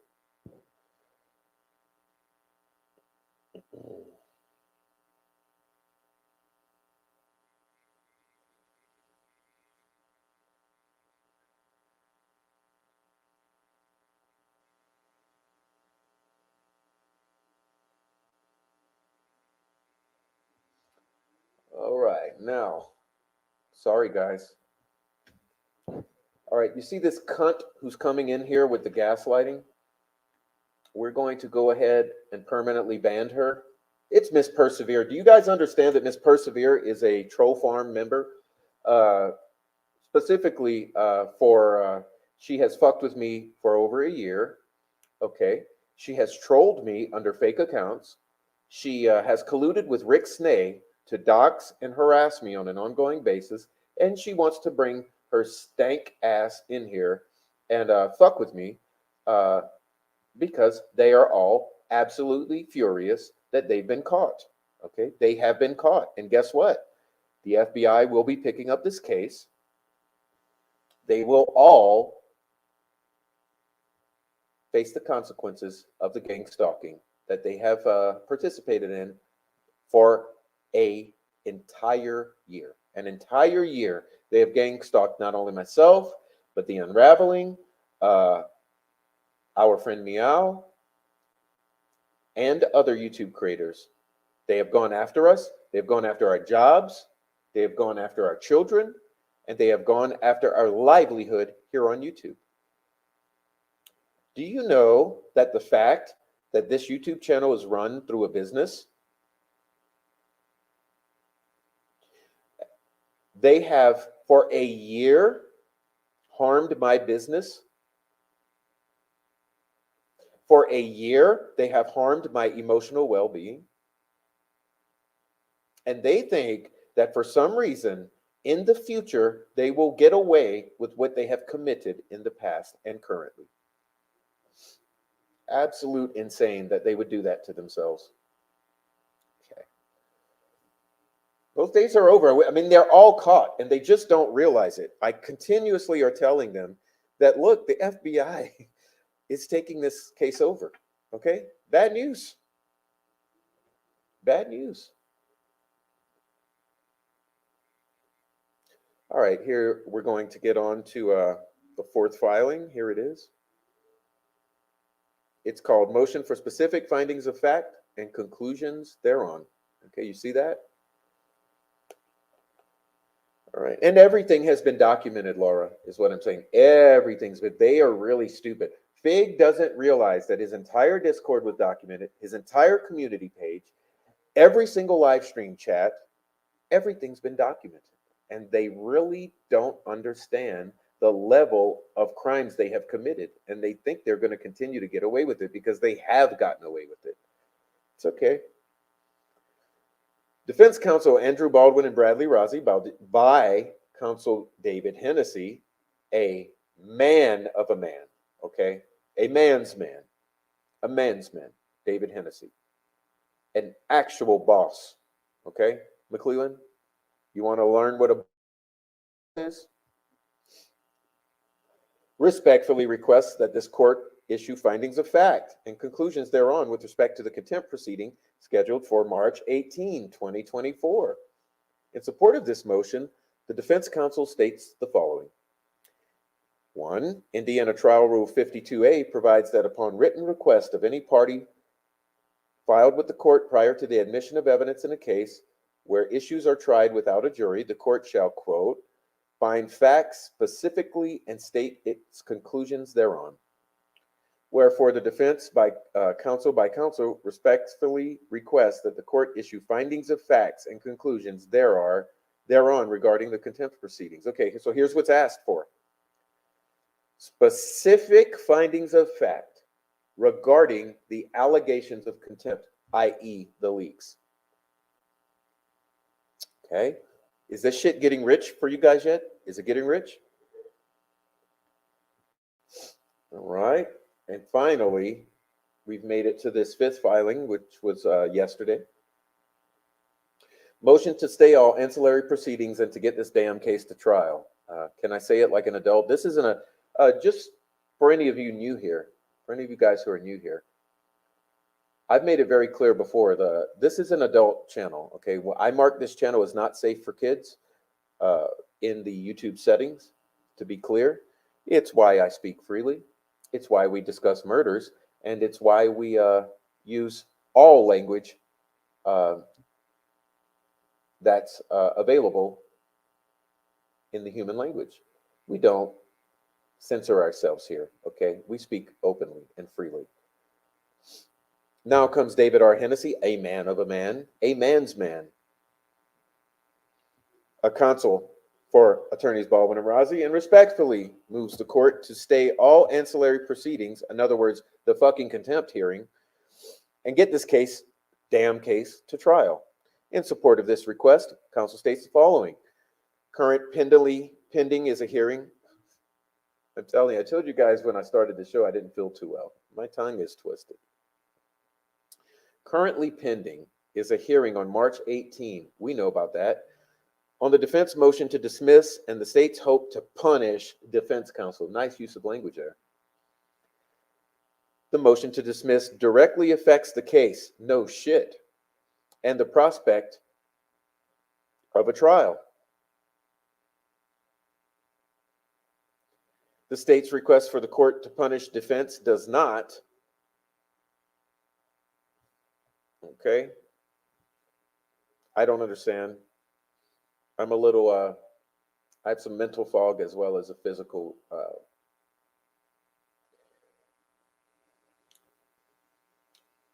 feeling physically ill. I also have some mental fog, but here we go. I don't understand part 2, but we'll skip it. The state's request to punish defense counsel includes alleged acts and omissions over a year old. Yes. The state did nothing about its complaints until the day after the Indiana Supreme Court reinstated defense counsel. That means little Nikki McClellan and corrupt Judge Fran Gull were whining and colluding about what they would do if the Supreme Court placed attorneys Rozzi and Baldwin back into the defense of Mr. Richard Allen. And they came up with a plan that should the attorneys be reinstated, remember Fig Solve stated getting defense kicked off was another win. The same Fig Solves who's colluding with Nick McClellan. Yes, that Fig Solved. That Fig Solves. Uh, getting the defense kicked off was another win, and they thought it was a win. And Fran Gold thought it was a win, and Nick McClellan was was shivering in a corner, trembling with a fear boner in that corner, hoping that the defense would not be reinstated because the 136-page Frank's memorandum strikes the fear of God deep into the heart of every single one of these motherfuckers. Okay, but what happened? But what happened instead?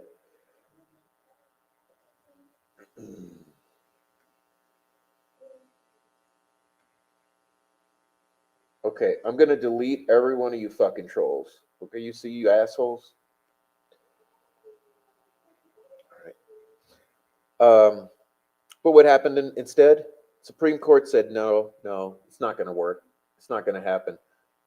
Baldwin and Rozzi back on the case. So what did Slick Nick and Fran Gold come up with? Okay, well, if that happens, you go ahead and you file contempt. Okay, so that's what this is all about. This isn't a further attempt to remove them again from this case. Why? Because the 136 pages would go away. Why is that important? Because the 136 pages is what strikes the fear of God into these people.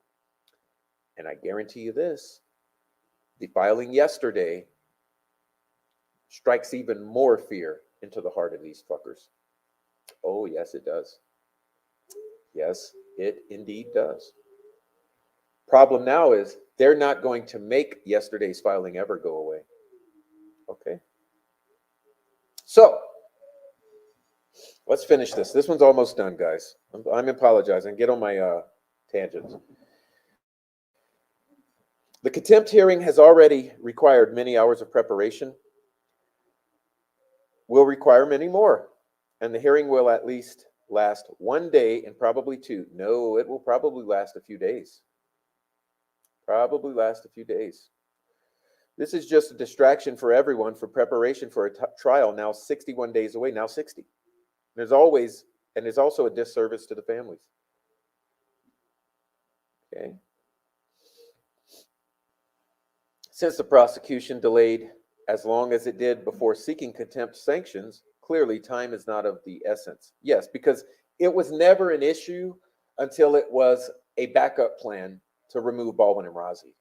Why? Because they don't want a vigorous defense because they have a weak case and they're protecting the murderers of Abby and Libby. Why else?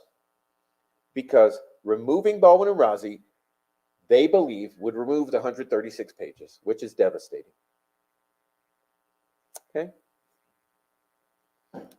There is no reason to prioritize trial over the ancillary questions of contempt. Any such issues could be litigated and resolved after trial, no matter the outcome. Okay. This is almost over. I'm sorry it's taken so long. In short, the court and the attorneys need to get back to the critical issues and stop the diversionary filings. Yeah, and the YouTubers too.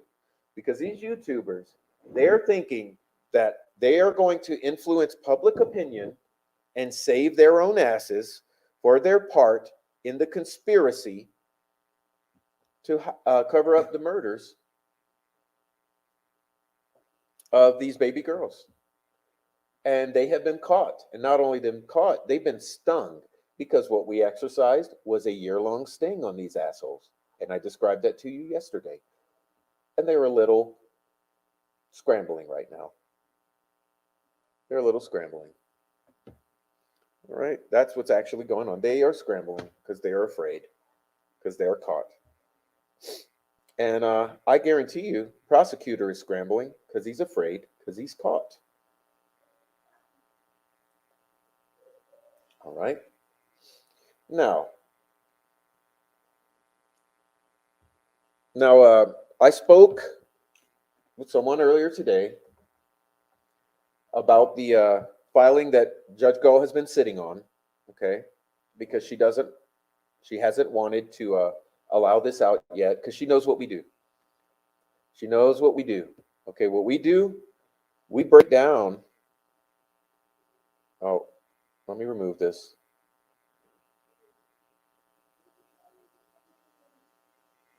Come on. Oh, there we go. Oh my gosh. Okay. As I swear, it's just so much going on that you would not understand the amount of activity. And so these past few days have just been something. Anyhow, earlier today, I spoke with someone who explained to me that there's a verified emoji. God, I can't speak today.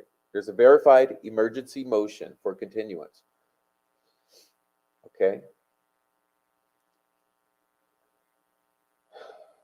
Um, Now this information right here is mind blowing as well. Okay, so all that I just read is kind of a nothing burger. I told you that it's mainly involving or revolving around the request for recusal of both, and I should add the appropriate recusal of both Gull and McClellan. So that's all those other five were. Okay, that's all those other five were. But I just wanted to cover them for the purposes of thoroughness.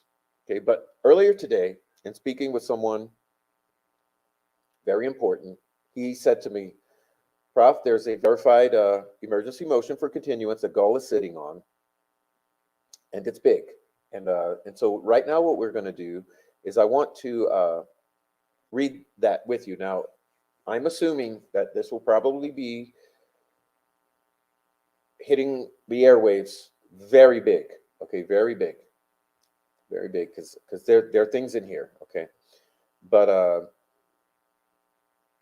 but like I said, what's it continuously I've been indicating that we're looking at a tip of an iceberg, and that we will be seeing the FBI step in.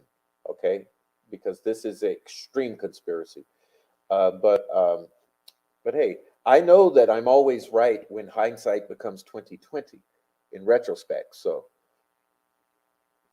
I am boldly stating again that FBI will be stepping in, but we'll find out in the future.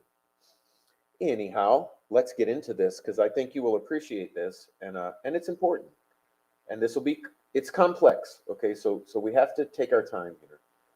Let me. I got three computers open right now because I have to be looking at so much. But let's see. Okay, so what we're talking about here. Let's see.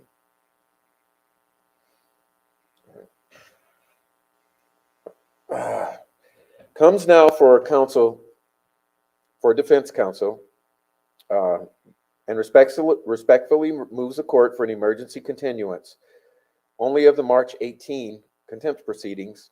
In support of this request, counsel states the following. Now, remember, tip of the iceberg, okay? On March 1st, 2024, counsel took depositions of the first Sergeant Holman, Doughboy, Jerry Doughboy Holman, at which time it was learned that there were recorded interviews that had not been provided to the prosecutor or counsel.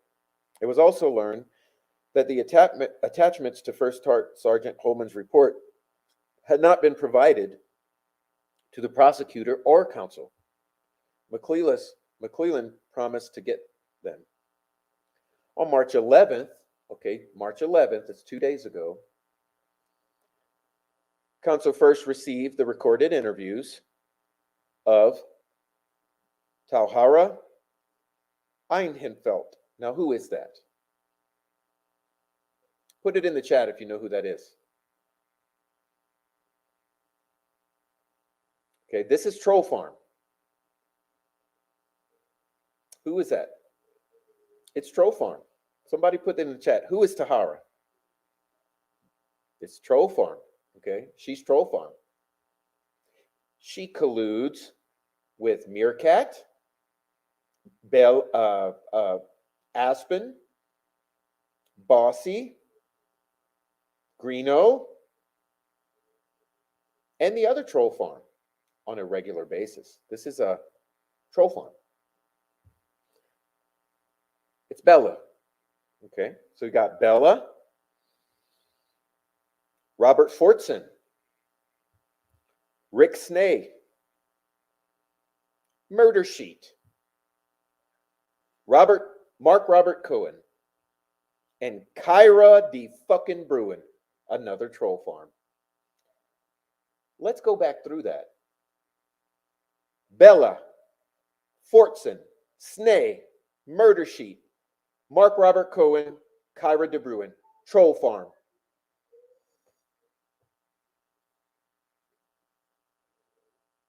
Okay? On March 11, counsel first received the recorded interviews of Troll Farm, as well as the omitted attachments from Holman. Oh yeah, shit's getting rich, isn't it? Due to the other obligations, counsel was first able to listen to the recorded interviews. I apologize. God, I'm not feeling well. Of Bella, Fortson, Snay, and Murder Sheet, Mark Robert Cohen, and Kyra DeBruin. The morning of March 13, that's this morning, okay? The recorded interviews contain a wealth of information that beg independent investigation of the source of various photographs that were posted on the internet and traded on the internet between people. Between the Troll Farm. Additionally, had counsel had the omitted materials prior to the first Sergeant Holman, Doughboy Holman's deposition, he would have asked many more questions which need to be asked for proper investigation and preparation and representation. Now listen up. This morning, defense read the listened to Troll Farm interviews. Bella, Kyra DeBruin, Rick Snay, Murder Sheet, Mark Cohen, Robert Fortson. Oh, has Prof been telling the truth the whole fucking time? But I'm the one who's gaslit and called crazy. The recorded interviews of Bella revealed that she recognized that Libby's sweatshirt was on Abby. She had confirmed that she received photos from Tyler Carpenter, Reg fucking Dunlap, and there was some connection from George Nye, Ruckus fucking Rocks, a former deputy. This was the first counsel had heard of these people because the Troll Farm has been hiding very well and gaslighting very well this whole time, calling me crazy, attacking me and my child, calling my employers and former employers and my customers. They went onto the websites of my book and my music productions. Oh yeah, Troll Farm. She also confirmed, and this is Bella, that she had corresponded with Slick Nick McClelland. She also indicated that she had been part of a small Facebook group, Reddit group, and YouTube channel. That's what I mean about all of this shit took place in the fucking private Discords, the YouTube, the Reddit groups, and private text messages. I've been telling you this. No one listened because I was crazy, right?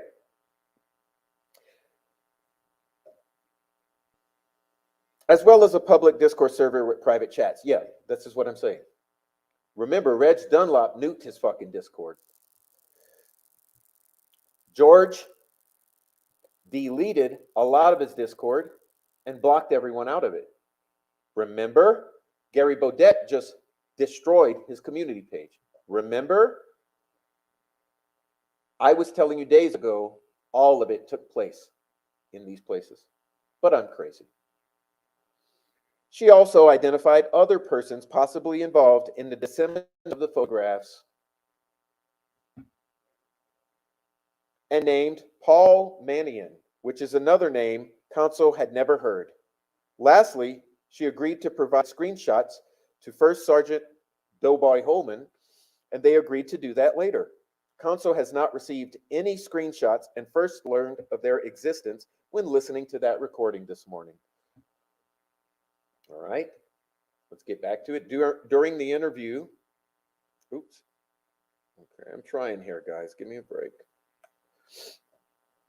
I'm dizzy right now. Okay. During the interview with Robert Fortson, poor guy, rest in peace, he invoked his right to counsel more than a half a dozen times, and First Sergeant Jerry Doughboy Holman acknowledged that he had a Fourth Amendment right to counsel, even though that is the wrong amendment. What the Oh my God, just let me go to bed. I can't deal with these clowns.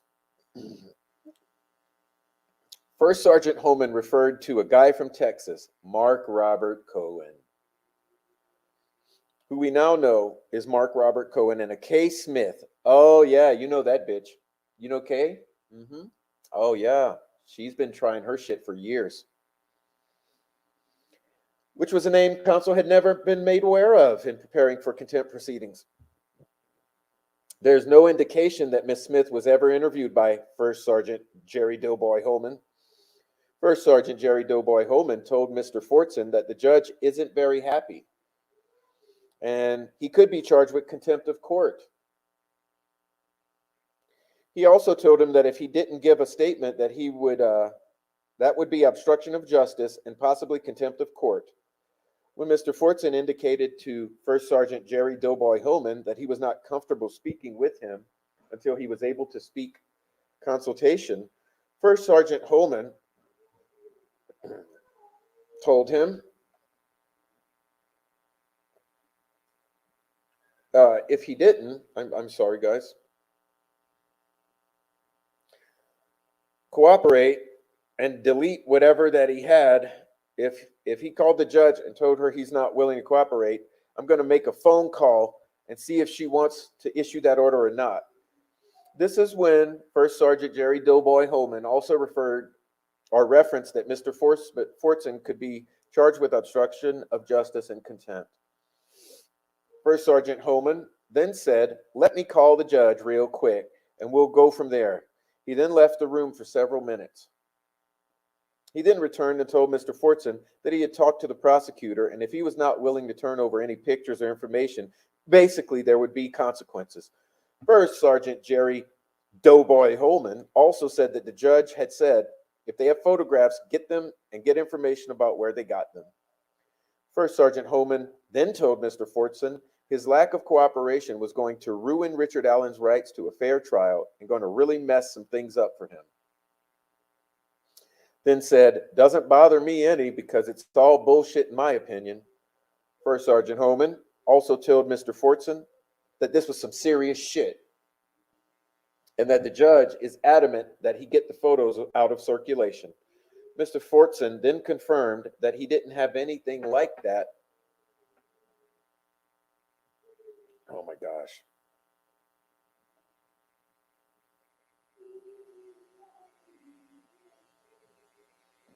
At all. No, I'm sorry. In his possession. And that there was nothing for him to delete or anything like that at all.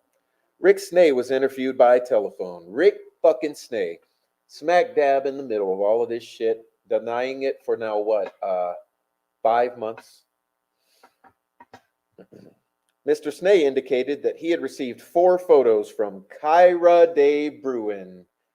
Kyra Day fucking Bruin, troll farm, who has attacked, harassed, and threatened me and Mr. Noe Amos for 5 months now. Yes, that Kyra De Bruin. Mr. Snay also indicated that he had heard that other people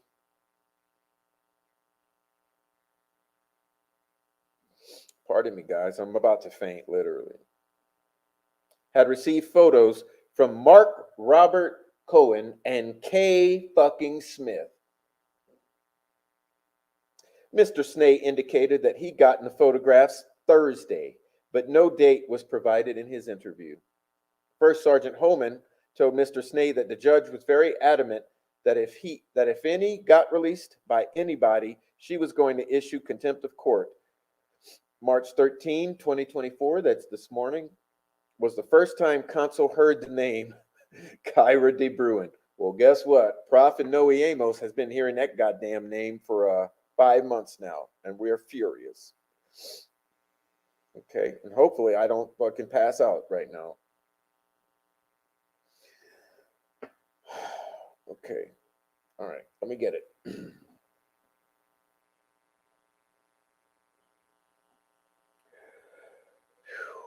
God have mercy. We're almost through it, guys. I apologize. Here we go. In the interview with Kyra De Bruin, she indicated that her source was through Reddit from a lordless warrior. Who is that? Mark Robert Cohen, who she believed was Ron something. Mark Robert Cohen, also known as Ron Logan. First Sergeant Holman. Okay, we're getting there. Is this sexy shit or what? This shit is sexy. Oh, we've been waiting for this. All right.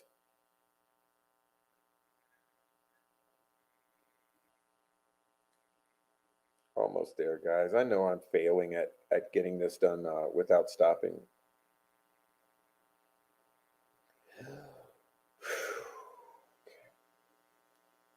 All right.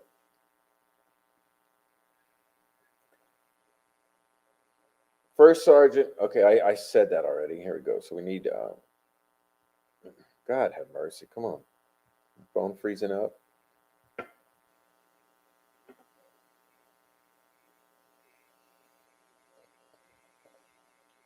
I'm trying my hardest.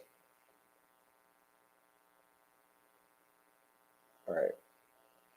Kyra De fucking Bruin. All right. Oh my God. Okay. Asked if she could, if it could be Robert Fortson, and she indicated that sounded familiar. Oh, she fucking knew who it was. She knew that lordless warrior. Wait, hold on. Am I fucking up? Because I'm so sick. Lordless warrior.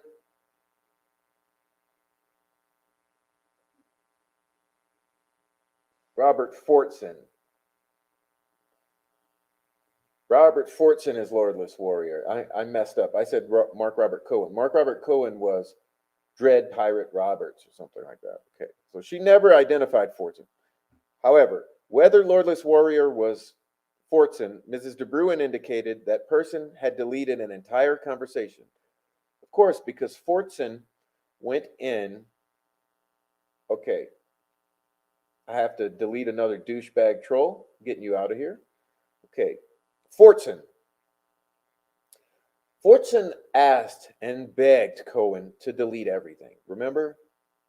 Well, he deleted the entire conversation. But First Sergeant Jerry Doughboy Holman told Mr. Bruin that the judge was pretty upset and had said if they do get shared, she was going to issue warrants for contempt of court. Well, of course, because she also said that in the emails between the attorneys. Remember?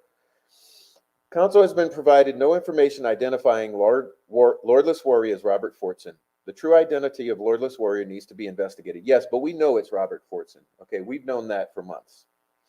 All right. Number 8. Mark Robert Cohen in his interviews indicated his source was Robert Fortson and that Fortson had told him to delete everything, and he did. He begged.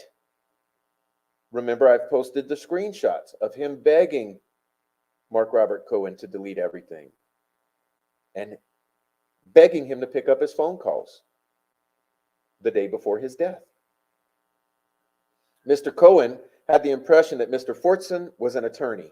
Mr. Cohen also indicated that Mr. Fortson had made a $500 donation to his daughter's Make-A-Wish Foundation fund, which First Sergeant Doughboy Holman then referred to as the GoFundMe. Yeah, remember the GoFundMe we were screaming from the rooftops about in October, November, December, January, and no one listened. They gaslit us. Tommy Frost said, "How dare they go after a baby girl?" The donation was done before and was unrelated to any conversation about or receipt of any photograph. First Sergeant Holman told Mr. Cohen that the judge had told the prosecutor, okay, oh God. who had told him that if anybody doesn't produce these or isn't willing to delete or give it up, she's going to issue order for contempt of court, and whoever released them will get charged with contempt of court. Yes, because she also said that in all the emails between the attorneys. Remember that from that time? Pardon me. I'm not feeling well. Pardon the belch. Murder Sheet of the Murder Sheet podcast were interviewed. Oh, you don't say. They provided printed copies of photographs to First Sergeant Jerry Doughboy Holman. They identified their source as Mark Robert Cohen. We've been saying that for 6 months. But they only had 7 photographs, while the prosecution has alleged that 9 photographs were disseminated. They did reference a cursor on the photograph of a close-up of Abby's head, which is curious, and believes the theory that belies the theory that they were photographs of photographs. Yes, we've also revealed that in October. We told you there were 2 sets of photographs. One was taken from a computer screen. One set was taken on a tabletop. Okay? They did reference a cursor. Okay, yeah. Mr. and Mrs. Murder Sheet indicated a close-up of the head was to document something in her hair, which was supposed to be antlers or horns. Yeah, the sticks placed as such. Okay. We're almost through this, guys. At the end of the interview, Mr. and Mrs. Murder Sheet told First Sergeant Jerry Doughboy Holman that they would provide him 100 plus fucking screenshots. Counsel has not received any screenshots that were provided to Sergeant Jerry Doughboy Holman. Number 11, had interviews been timely provided to the court, counsel would have had many, many more questions for First Sergeant Jerry Doughboy Holman during his deposition recently, and would have engaged in additional investigations such as the people never before known, alternative sources of photographs, and the true identity of Lordless Warrior, who, yes, is Robert Fortson. Rest in peace, Mr. Fortson. We are sorry that you murked yourself because Jerry Doughboy Holman threatened to have you arrested. On March 13, 2024, Mr. McClellan indicated he would try to get screenshots if they exist when he had time. This is nice, but not helpful. Yeah, you see the delaying and the gaslighting? Okay, you see those delaying and gaslighting tactics? Okay, we're getting there. There we go. I will be providing this PDF to you guys just momentarily. First Sergeant Holman seems to believe if there are recordings or documents or people he doesn't consider important to his theory, they do not need to be provided. At this point, there is no time to accomplish those tasks fully, fairly, and completely and competently represent defense counsel March 18 because it's just days away.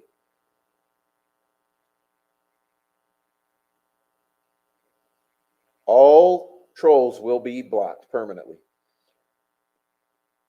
It should be noted that this request applies only to contempt proceedings and would not cause any delay in any other hearing scheduled the same day or the trial. Remember, this is not about delaying the trial. This is about saying, fuck that contempt hearing. We know that all these fuckers are guilty. It's not Baldwin and Rozzi. And we can deal with this shit after trial. Let's get our ass to trial. Because all of these fuckers are the reason we did not go to trial at the beginning of the year. They are the reason. We've been screaming it from the rooftops, and not a single fucking person involved in this group has stepped forth and acknowledged it. And I have constantly reprimanded this group and said, how dare you, when there is a young girl who will grow up without a father because of your actions. And they've taken zero accountability. That's right, zero. Where who's wrong now? Who's wrong? Who's right? Yes, it is about me. You know why it's about me, troll? Because I've been telling you the truth this whole time. My life has been threatened. My child's life has been threatened. And we've had to put up with it. You've almost taken my channel down. You've destroyed any income I earned from this channel. You've caused me extreme emotional distress and anxiety. You've publicly shamed and humiliated me. You've destroyed my music business. Oh, but it was funny, wasn't it? It was funny Wasn't it funny? It was funny, wasn't it? What's funny now? What's so funny now? Don't worry, guys. I'll throw this up on the screen. I just wanted to cover it before. I can't read anymore. Okay, focusing on reading it, not showing it to you. Hold on. All right. Lastly, undersigned counsel learned on March 13, 2024, that's this morning, that his favorite aunt has passed away on March 12th, yesterday. He does not know the service arrangements at this time. Well, that's very unfortunate, and I'm sorry to hear that. It should be noted that this request applies only to contempt proceedings and would not cause any delay whatsoever in any other hearings scheduled the same day or the trial. Okay, we're almost there, baby. This is the end. In Ramirez versus State, Indiana Supreme Court on transfer reversed the denial of a continuance by this very court when counsel specifically identified the late discovery of interviews and new allegations and the effect upon the counsel's theory. All right, so let me get this on the screen for you guys because I love you so much. Let's see.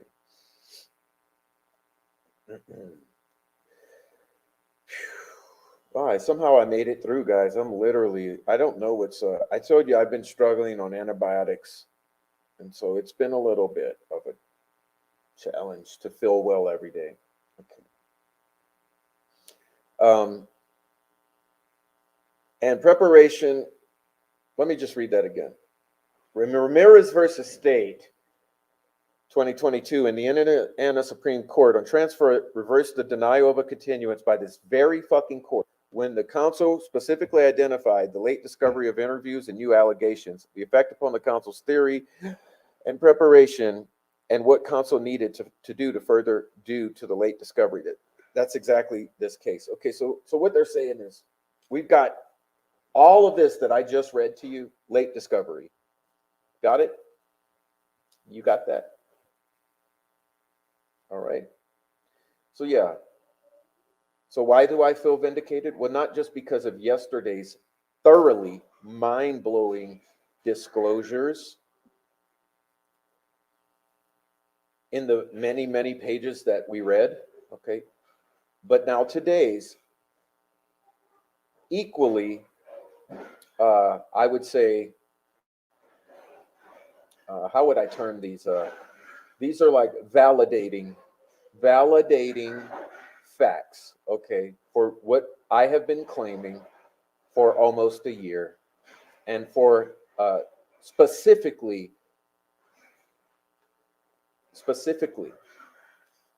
in this case, in this instance, what I just read, for 5 months, because since these leaks, we immediately got onto the facts, and we've been telling you. Vindicated is the word. Yes, this is very vindicating, because I have been telling, go look at my community page. Go look at my community page.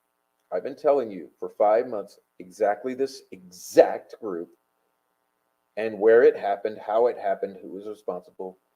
This group has been gang stalking us physically and online. What do I mean by that, Prof? I mean, this group has physically stalked us in person and has been cyber stalking us online. And yet, they tried to make us look, what they do, they victim blame, and they play victim. It's Darvo. They tried to make us look crazy. Okay. But let me get this up on the screen for you guys. Just one moment. I apologize. I'm trying. Okay, let me see. Get it up there. All right. Let's do this.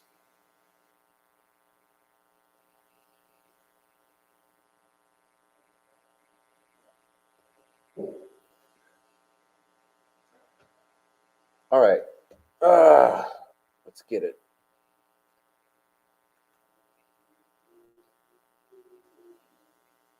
I'm sorry, I feel shitty. I must look terrible. God, I don't like looking. I don't like looking all peaked and pale and shit. All right. So here's what I'll do for you guys.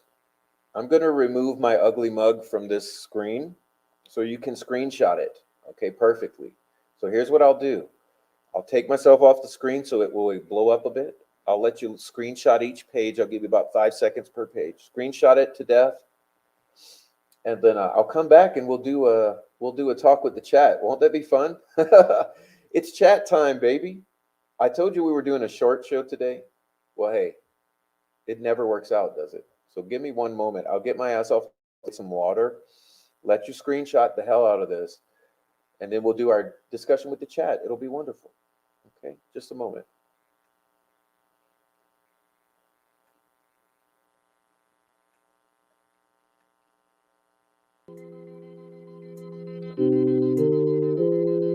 Oh, wrong one.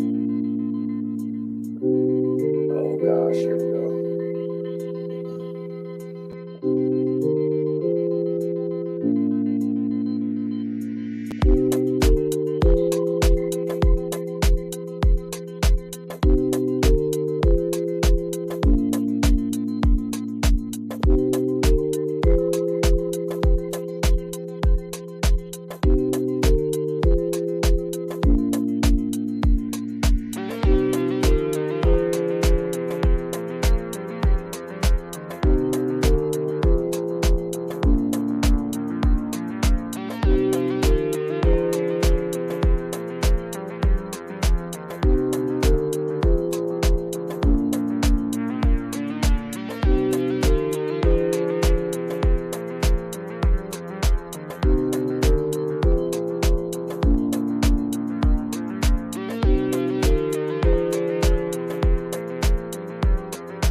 Okay, are we back? Let me know if you hear me okay.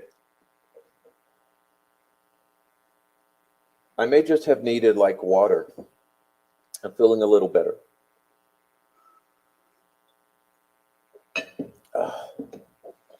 Pardon me. Yes, we are live, baby.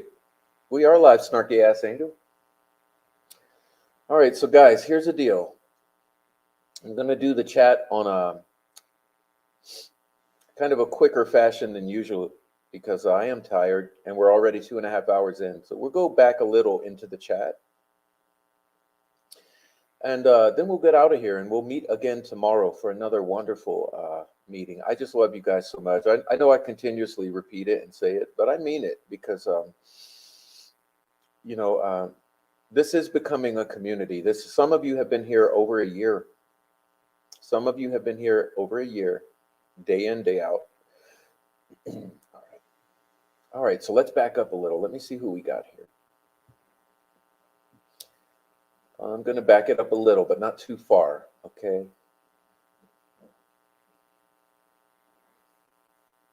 All right. Let me start with my babe, Diamond Eyes. Okay, I don't know how far. I would like to go back further.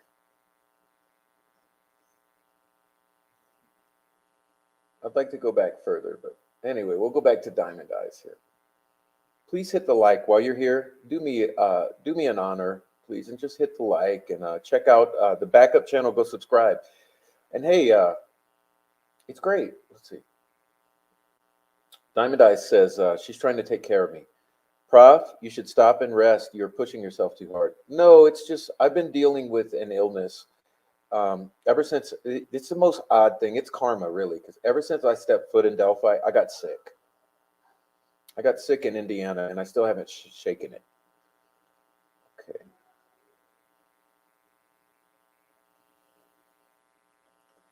I don't know what Louise is saying. I don't know who part in this. I know fuck off Frank supposedly cleared Kyla early on in his pathetic inverse investigation.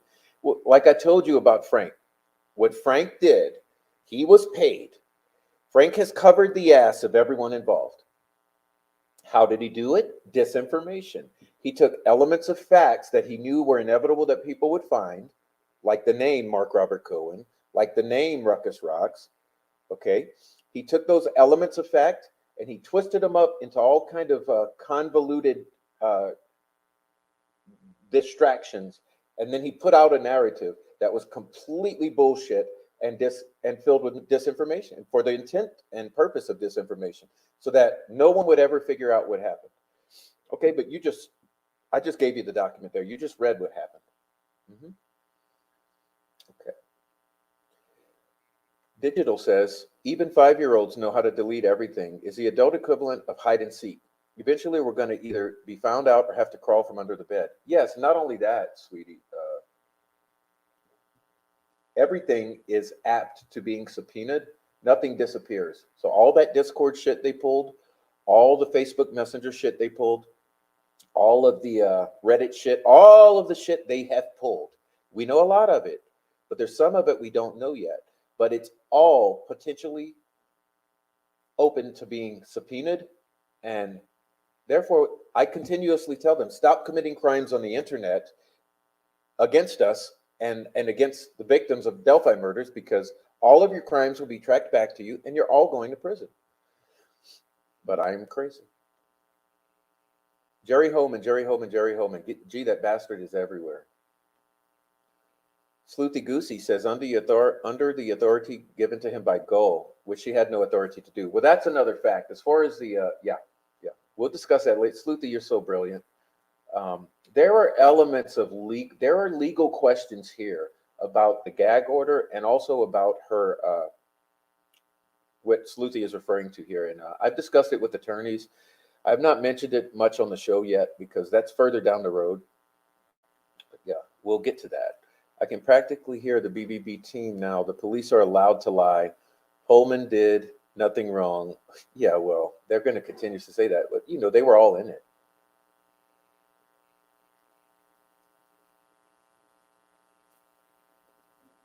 Okay.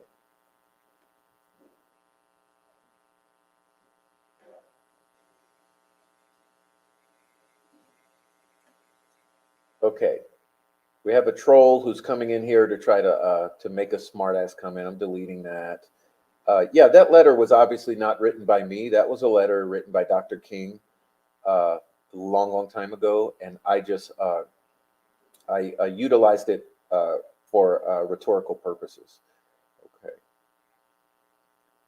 Aaron Town, wonderful Aaron Town also says the sheer amount of trolling going on right here, right now, should send messages out loud and clear. Criminals are so desperate to hide the truth about their crimes. Yes, and they're done.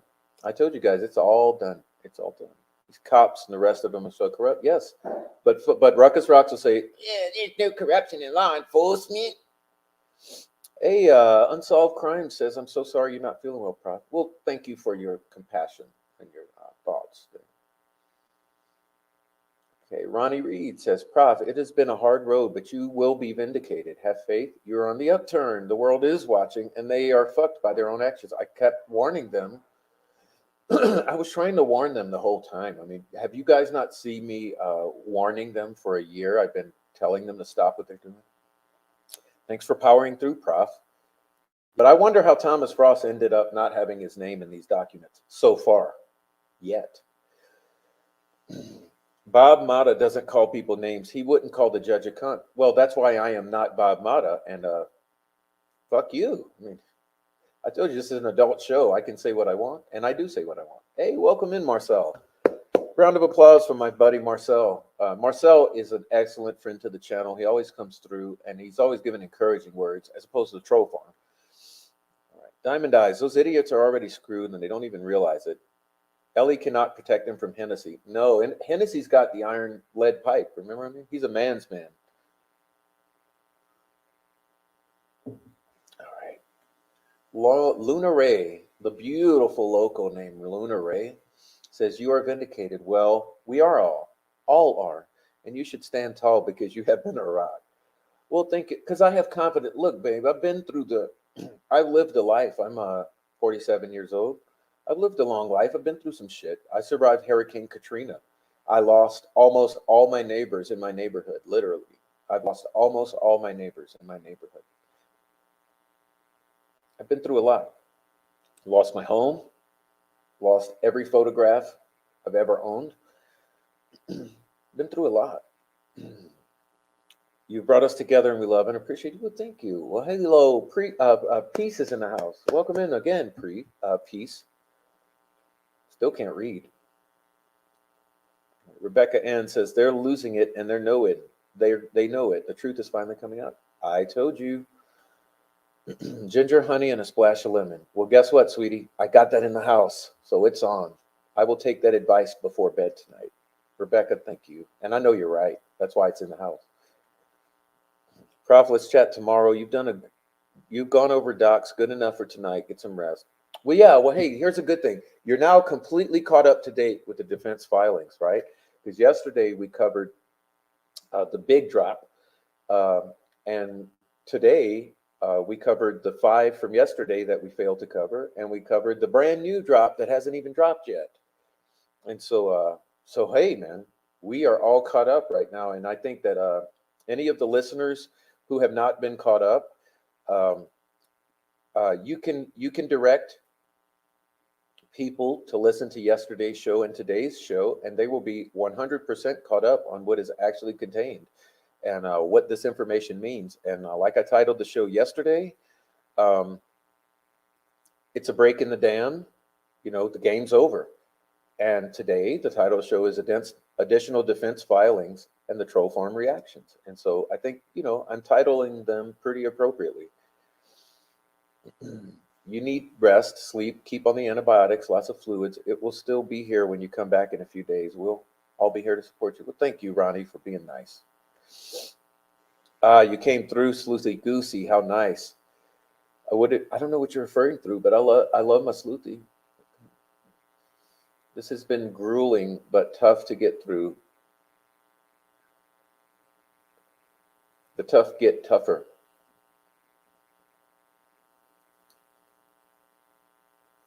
All right. They are really seething. Yeah, you know how it is, Diamond Eyes. They're upset that they are caught, but I told you it was a long road to get them caught. It took us a year. It took about a year to catch them. And regarding these leaks, it took us the 5 months. It really did. It took quite a bit of work to get these leaks figured out. Okay, where are we? Sound is good. Thank you. That must have been when I just jumped back on. Okay, thank you. Aaron Town says, Snarky Angel, I think he finally started.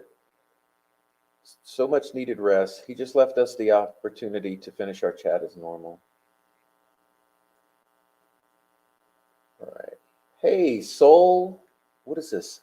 Soul Faring? Super chat. Thank you, Soul Faring. I'm very unfamiliar with all of this. What I used to ignore is that it's drama. Clearly, it's more nefarious than just egomaniac YouTuber drama. Sorry you've been dealing with so much crap. Well, first of all, Soul Faring, let me give you, this is my favorite sound on the internet. Okay, so I always do this for super chats. Here we go.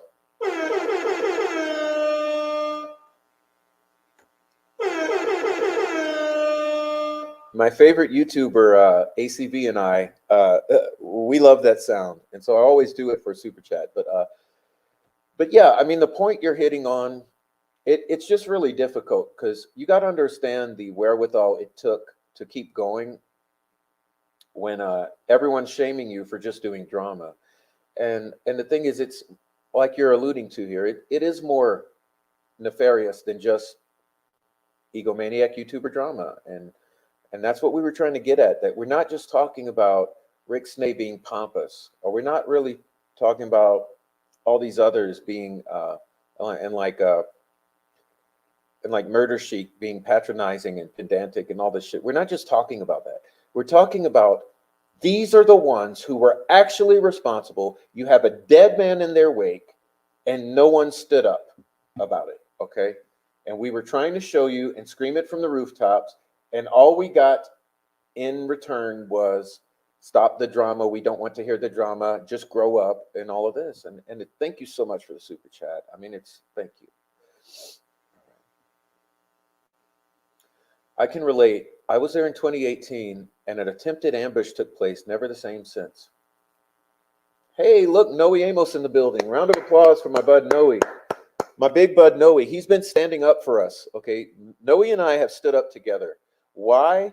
Because Noe has a heart. Why? Because Noe has a brain. Why? Because Noe and I have gotten to the bottom of this completely. So together we have been standing up and speaking out against it for this whole time. And what have we got in return? Troll farm. Hey, there's Mike Cunningham. Hey, Mike Cunningham in the house. Yeah, exactly. Pro hackers. Pro hackers. Pro hackers. Pro hackers. I am exhausted. I mean, dude. Okay. At Venue 3 says, soldering, please help us other to see that. We are not trying to start drama, but we have no choice but to fight fire with fire. Well, there you go. No, I get what you're saying. You talk about soul. You were talking about soul faring. Soul faring. Pardon me for the belching. It's the, I'm not feeling well. Definitely pro hacker. So dude, I don't allege anything that I don't know to be factual, okay? Because I always want to be right in retrospect. I'm telling you, professional hackers have hacked all of us. They have hacked attorneys. They have hacked law enforcement. And they have gang stalked us on the internet and in person. Key term here. All right, baby. Sleuthy Goosey says, everyone who will say that are folks implicated in the leak. Well, there you go. They've been shifting around this inevitable fact for a while. And he's just a mediocre level hacker. All right. Who was directly responsible for the original leak? Well, the original leak goes back to December of 2022. And that is not in this court system yet. But trust, that will be coming. Oh, the beautiful Meow Meow says, came here from Cop Facts after I was looking into Snapchats. He suggested you for more info. Lurking sense, but drama kept me off chat. You're all stronger than me. Thanks for fighting for the truth. Hey, meow. I want to give you just for that, I want to give you a party. Yeah, Copfax is a buddy of mine. And Copfax and I independently sought out two experts in Photoshop, and both of our experts confirmed each other's conclusions. And that's what befriended us in the first place. And so I made a video quite a while back. It's in the video section, and it's specifically around the Abby Snapchat, in which I give you the professional. So what I did is my Photoshop expert gave a verbatim quotation of her opinion on the photoshopping of the Abby photo. This expert was a 30-year veteran contractor for the Canadian military, graphic designer and Photoshop expert.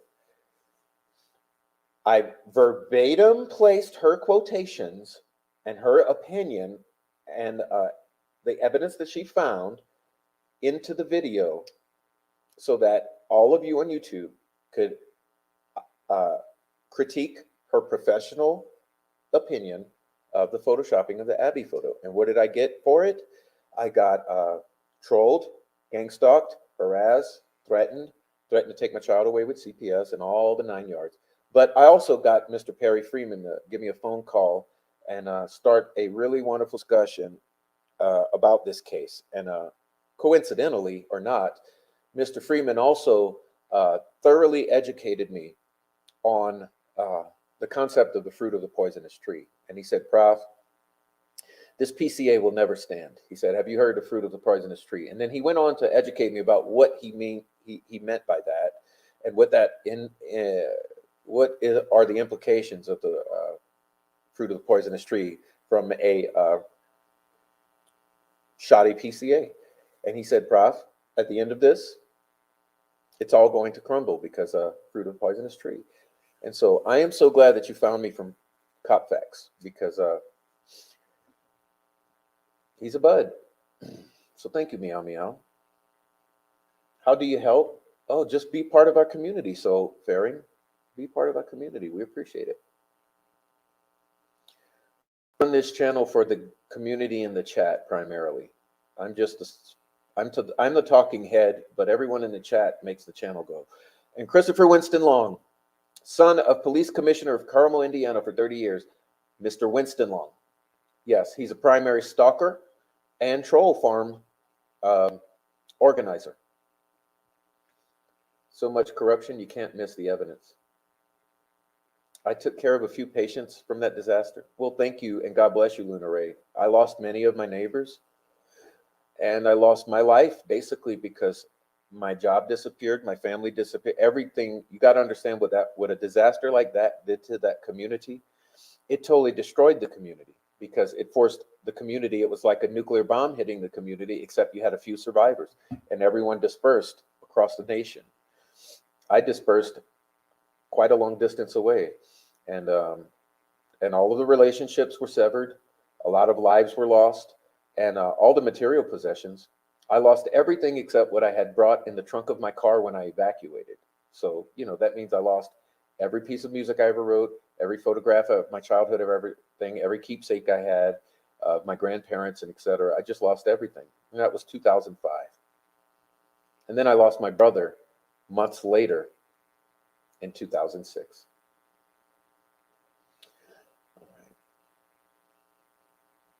I just asked Frothy this morning when we could expect his letter. Well, he can't write. That's his problem. All right. Yes, but I want to move on. This is really draining. Yeah, we all want to move on. I said that many times. Do you think we want to be talking about this shit on the internet? Come on, guys. I told a sweetie girl of mine this morning, I said, look, I'm tired of this. I'm done. I want this to be over, because this is the last thing I want to do, is be talking about this. You've done an excellent job reading everything to us so we don't get a headache. Well, I get the headaches.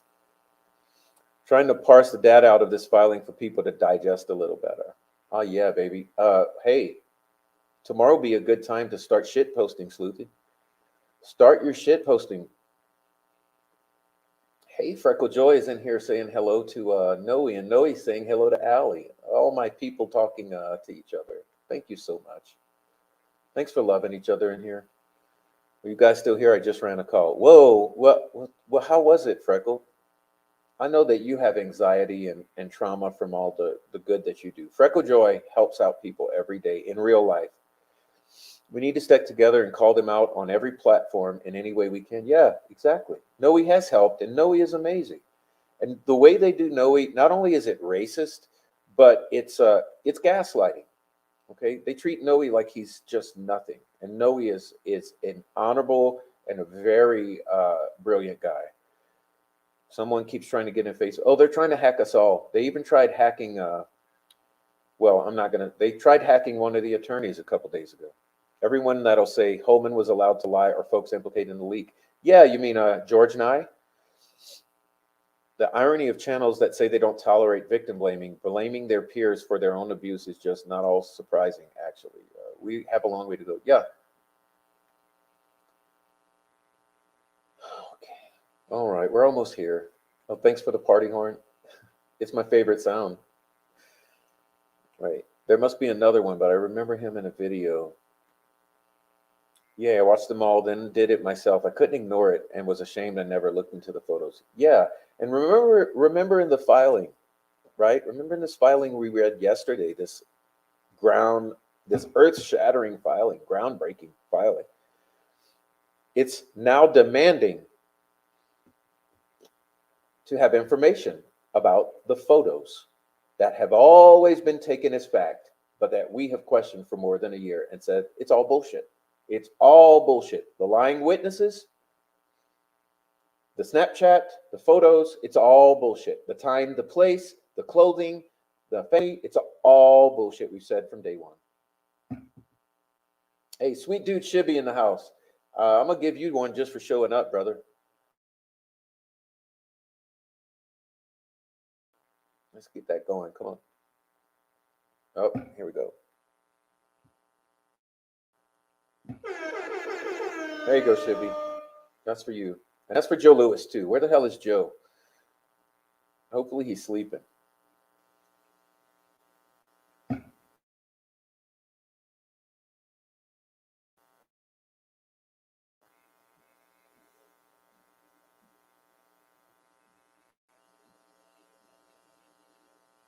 All right. I don't know why. I don't know why it's slow. It appeared that there was a little glitch there. I'm not sure. My computer's tired, like I am. Snarky says, "Thank you for your efforts in bringing justice." Thank you. Richard Plunkett says, "Sleuty Goosey, unfortunately, he was allowed to lie and it ended up with someone's death." Yeah, yeah. He basically intimidated Fortune to death, literally. Lisa says, hey, Amy. Why am I glitching? All right.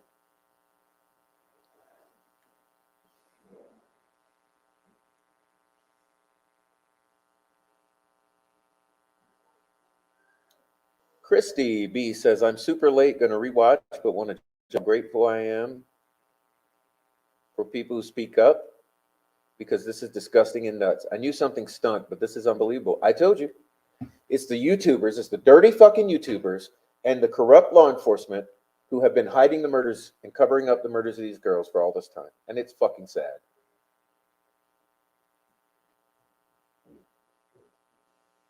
Okay.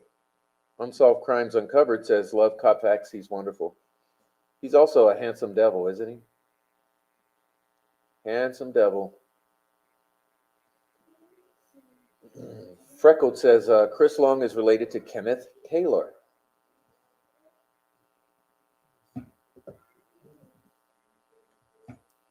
Just a moment.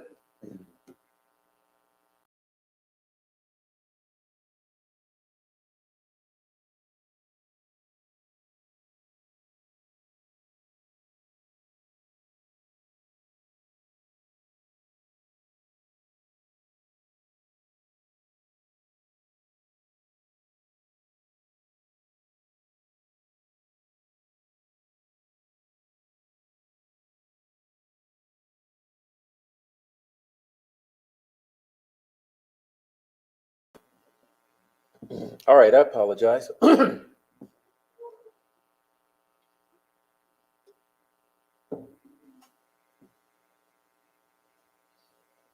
Yeah, interesting to know about that Snapchat shit, right? Interesting. I'm sorry, there's so much going on. I'm trying to catch up with the chat. But...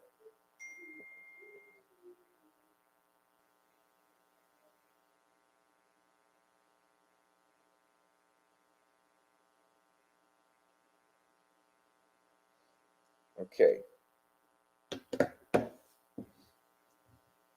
Now, let's see. I'm gonna catch up. Where are we? Oh, damn it. It just glitched on me again, so I lost my spot. I lost my place. Okay, here we go. Bobby Smith says, what I've heard, the FBI may have to take over. That's what I was trying to say. Well, that's what I'm saying. It's going to happen soon, sooner than later. You'll see. Is there an investigation around someone in Carmel, Indiana? You mean Christopher Long? Also known as Indie Archives. He's a primary stalker, harasser. Okay, Christopher Long is Indie Archives. YouTube channel centered around Delphi. He's primary stalker, harasser, and coordinator of the troll farm. And if you don't know that, you'll find out. Lisa says, good night, Prof. I'm out of here. Yeah, we're almost out of here too. Thank you so much. Thank you so much. Floofy Goosey. All right, yes, it is. They all have orchards in order to collect the rewards. Oh, yeah. You mean they all have their platforms like Discord and their Facebook groups and all the places where they did all their evil. And guess what? We caught them all. Joey's getting doxxed by a little faggot Frankie. Oh, pardon my language. Yeah. Well, he doxed me. That's his game, okay? Because he's hired. Now, who hired him? Who is he working for? I liked it. If you're not feeling good, get some rest, drink plenty of waters. Antibiotics dehydrate you. That's probably why I'm feeling a little faint. I probably am just dehydrated. He is handsome. He's a handsome devil, isn't he? And he was actually a cop. That's one guy who was actually law enforcement. All right. Well, I need to go. I'll see if I can make some more lives here, though I have a couple more that I like to watch live. Well, thanks, Richard Plunkett. Hey, ACV in the house. Hey, my brother ACV in the house. Round of applause. Thought I had missed. No, you didn't miss, and you probably want to watch the replay immediately, ACV. Back it up. Back it up, ACV. You're going to love it. All right. When I first saw Cop Facts, I thought he was Clint Eastwood. Well, that's what everyone says. Did we talk about how Fig's channel was removed?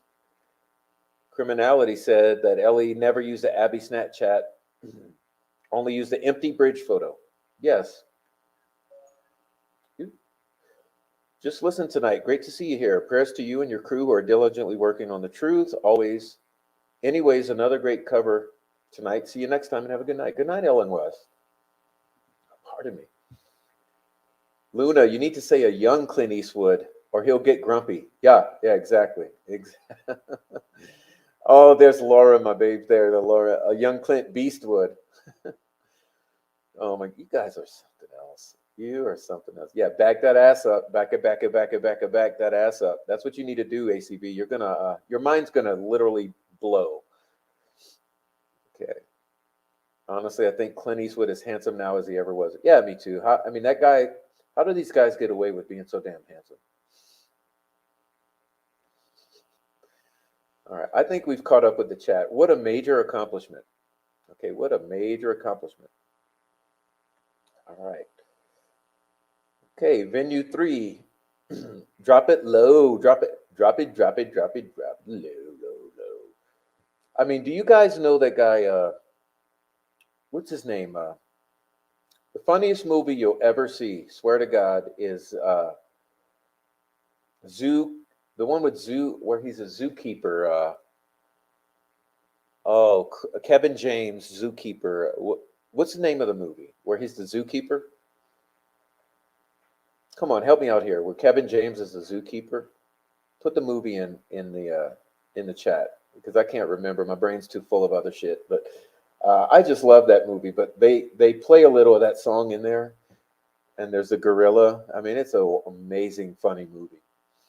Chris Long is also Delphi Strong, Delphi Dummies, Vicaria Vigilante, YouTube Plug, and Ashley Schaefer, plus hundreds of YouTube accounts. Yes, he's the primary agitator of the troll farm, according to both Tyler Carpenter and our lovely, beautiful, gorgeous, brilliant Meow.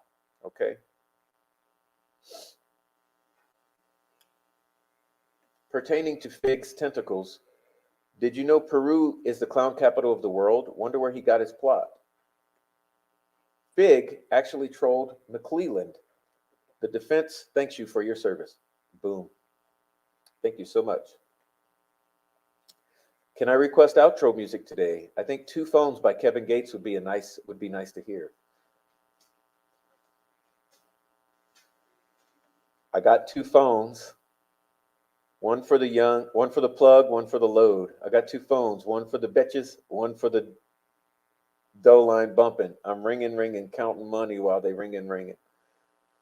ACV, you never cease to amaze me, sir. You are an incredible commentator, and I just want to thank you for your service, sir. Thank you for your service. All right, ladies and gentlemen. All right, so I got a special surprise for you guys, okay? Special little surprise. Oh, wait, let's see. All right. Nothing says later. Okay. All right. Now listen up. Here's what we'll do. I got a special surprise for you guys. Oh, God. We're going to do our outro as usual, but our outro, I'm going to set up a video on the way out. So as the video plays, it'll be your time to get out of here, but it's going to take me a moment to get this thing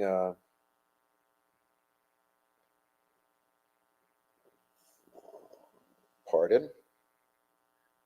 It's going to take me a little moment to get this thing set up for you because I was not prepared in advance. But it'll only be a moment. Here we go. Get this set up for you guys, and then we'll be out of here. It's only be about 5 minutes, okay? So we'll be out of here. So we're going to say, oh my gosh, come on.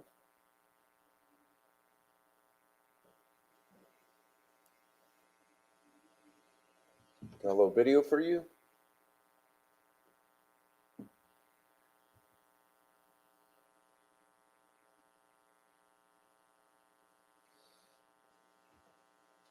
This will be our outro today, as opposed to how I usually do it. But it's always interesting to have something different, isn't it? Let's see. I'll get this set up because it's important we know who we're dealing with. These people have hidden behind their fake accounts for so long and gotten away with all kinds of crimes. So let's see. We'll get this set up for you.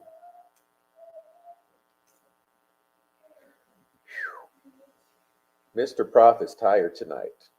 All right, we're going to set this up for the outro. Okay, good night, Freckle Joe. I see you have another call.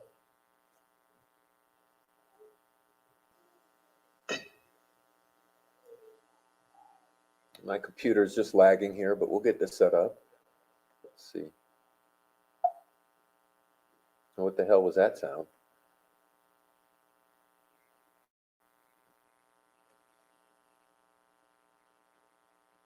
All right, where is it?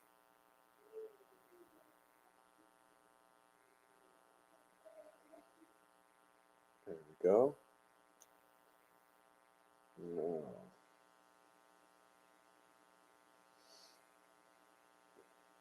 Oh my God. Come on, baby.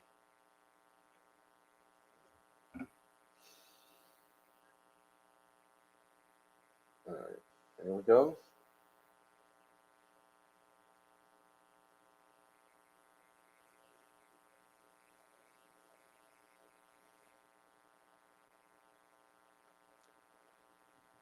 Oh man. It's been a long show.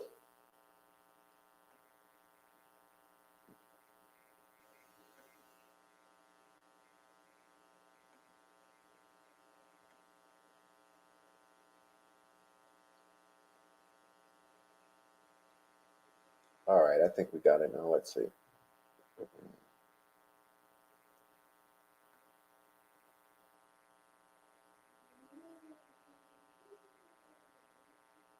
Oh, come on, baby.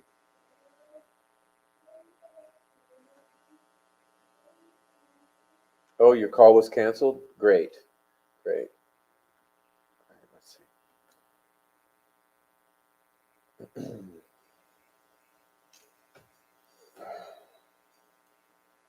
So what's going on here?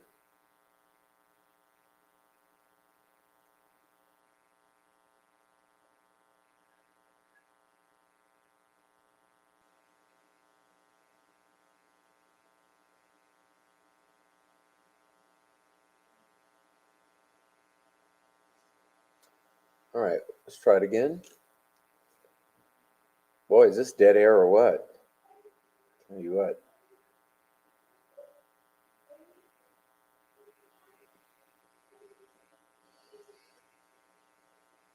So I don't like doing things on the fly like this. All right. It didn't work. Okay, there we go. Now it's going. Let's try this again. While I'm doing that, let me just let everyone know that I'd please love if you go subscribe to the backup channel. It would thrill me. Please subscribe to the backup channel. And hey, we got a lot of support pathways, including I have art for sale, I have merch for sale, I have the memberships, okay, and and any other way you could support with the likes, watching the old content, sharing with your friends, subscribing to both channels. Any way you'd love to support, we'd really appreciate it. I'm trying to maintain uh, the fortitude and the energy and excitement to continue moving forward. But I do appreciate the greatest way that you assist this channel is by participating in the chat. And those of you who come in regularly, I really appreciate that. It's so amazing to see this little community that's grown out of nothing. And you come in and regularly participate in each other's lives in this way, and it's beautiful.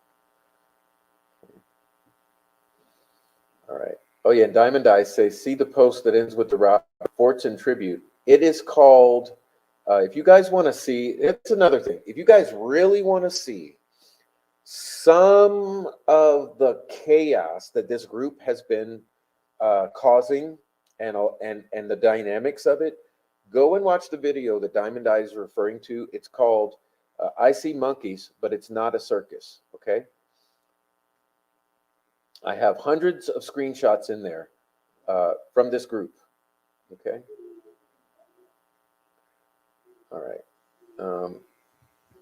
Anyway, and at the end, we visit Mr. Fortune's gravesite.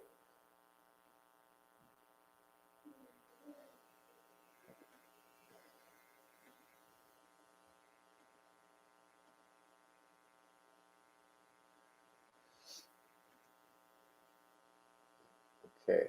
Yeah, it's been a great stream. Hey, Radar's coming in the house. Round of applause for Radar. All right. Mike Cunningham says, in my opinion, people who begged for crime scene photos until they got them are special scumbags without a soul. Well, hey, they're all named in the document. You'll enjoy it. You'll enjoy that document. All right, so let me get this pulled up if it's possible. If not, I'm giving up. One more time. Try one more time.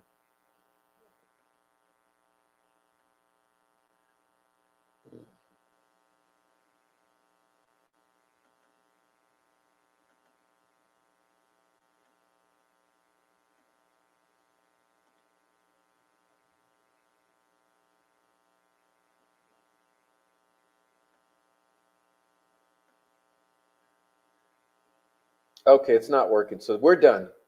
We're done. That didn't work out. Okay. That did not work out. So I'm giving up on it. It's if we sit here 5 more minutes, I could probably make it work, but I'm tired. All right. So we'll see you guys later. Hey, everyone in the chat, you did a great job tonight. Okay, great job. We'll see you in another show. And like I said, please hit that backup channel up. Go subscribe because I'm trying to get to 500 subs there. We're only 25 away. 25 more subs, and the backup channel is monetized.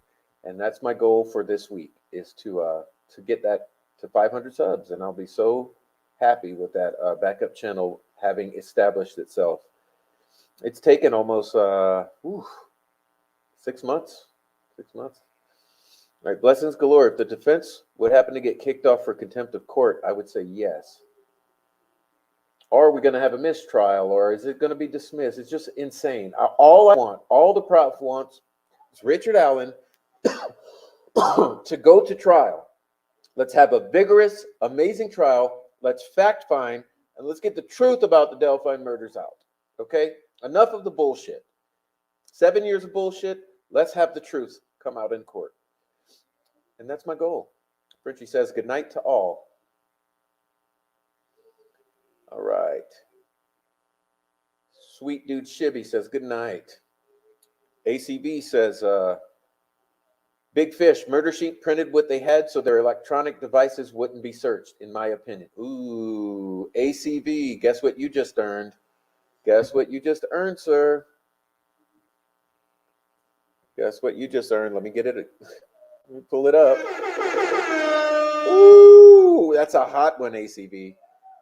That's a hot one. Ooh. Allegedly, ACB, allegedly. Yeah, all the regular viewers, hey, thanks for putting up with me and sticking with me all this time. Appreciate it. I know it's a long show. Everyone's been here tonight. Thank you for sticking with the 3 hours. It's incredible accomplishment that you're that patient. Anyway, I'll let the chat wind down for 10 more minutes, and we'll shut it down, and I'll say good night to everyone. It's been wonderful, really wonderful. We have a lot of reasons to celebrate, and the truth is coming out. The crack in the dam is starting to widen. So there you go. It's a good time. It is a very good time.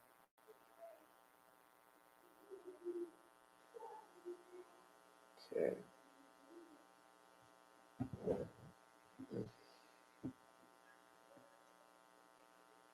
All right.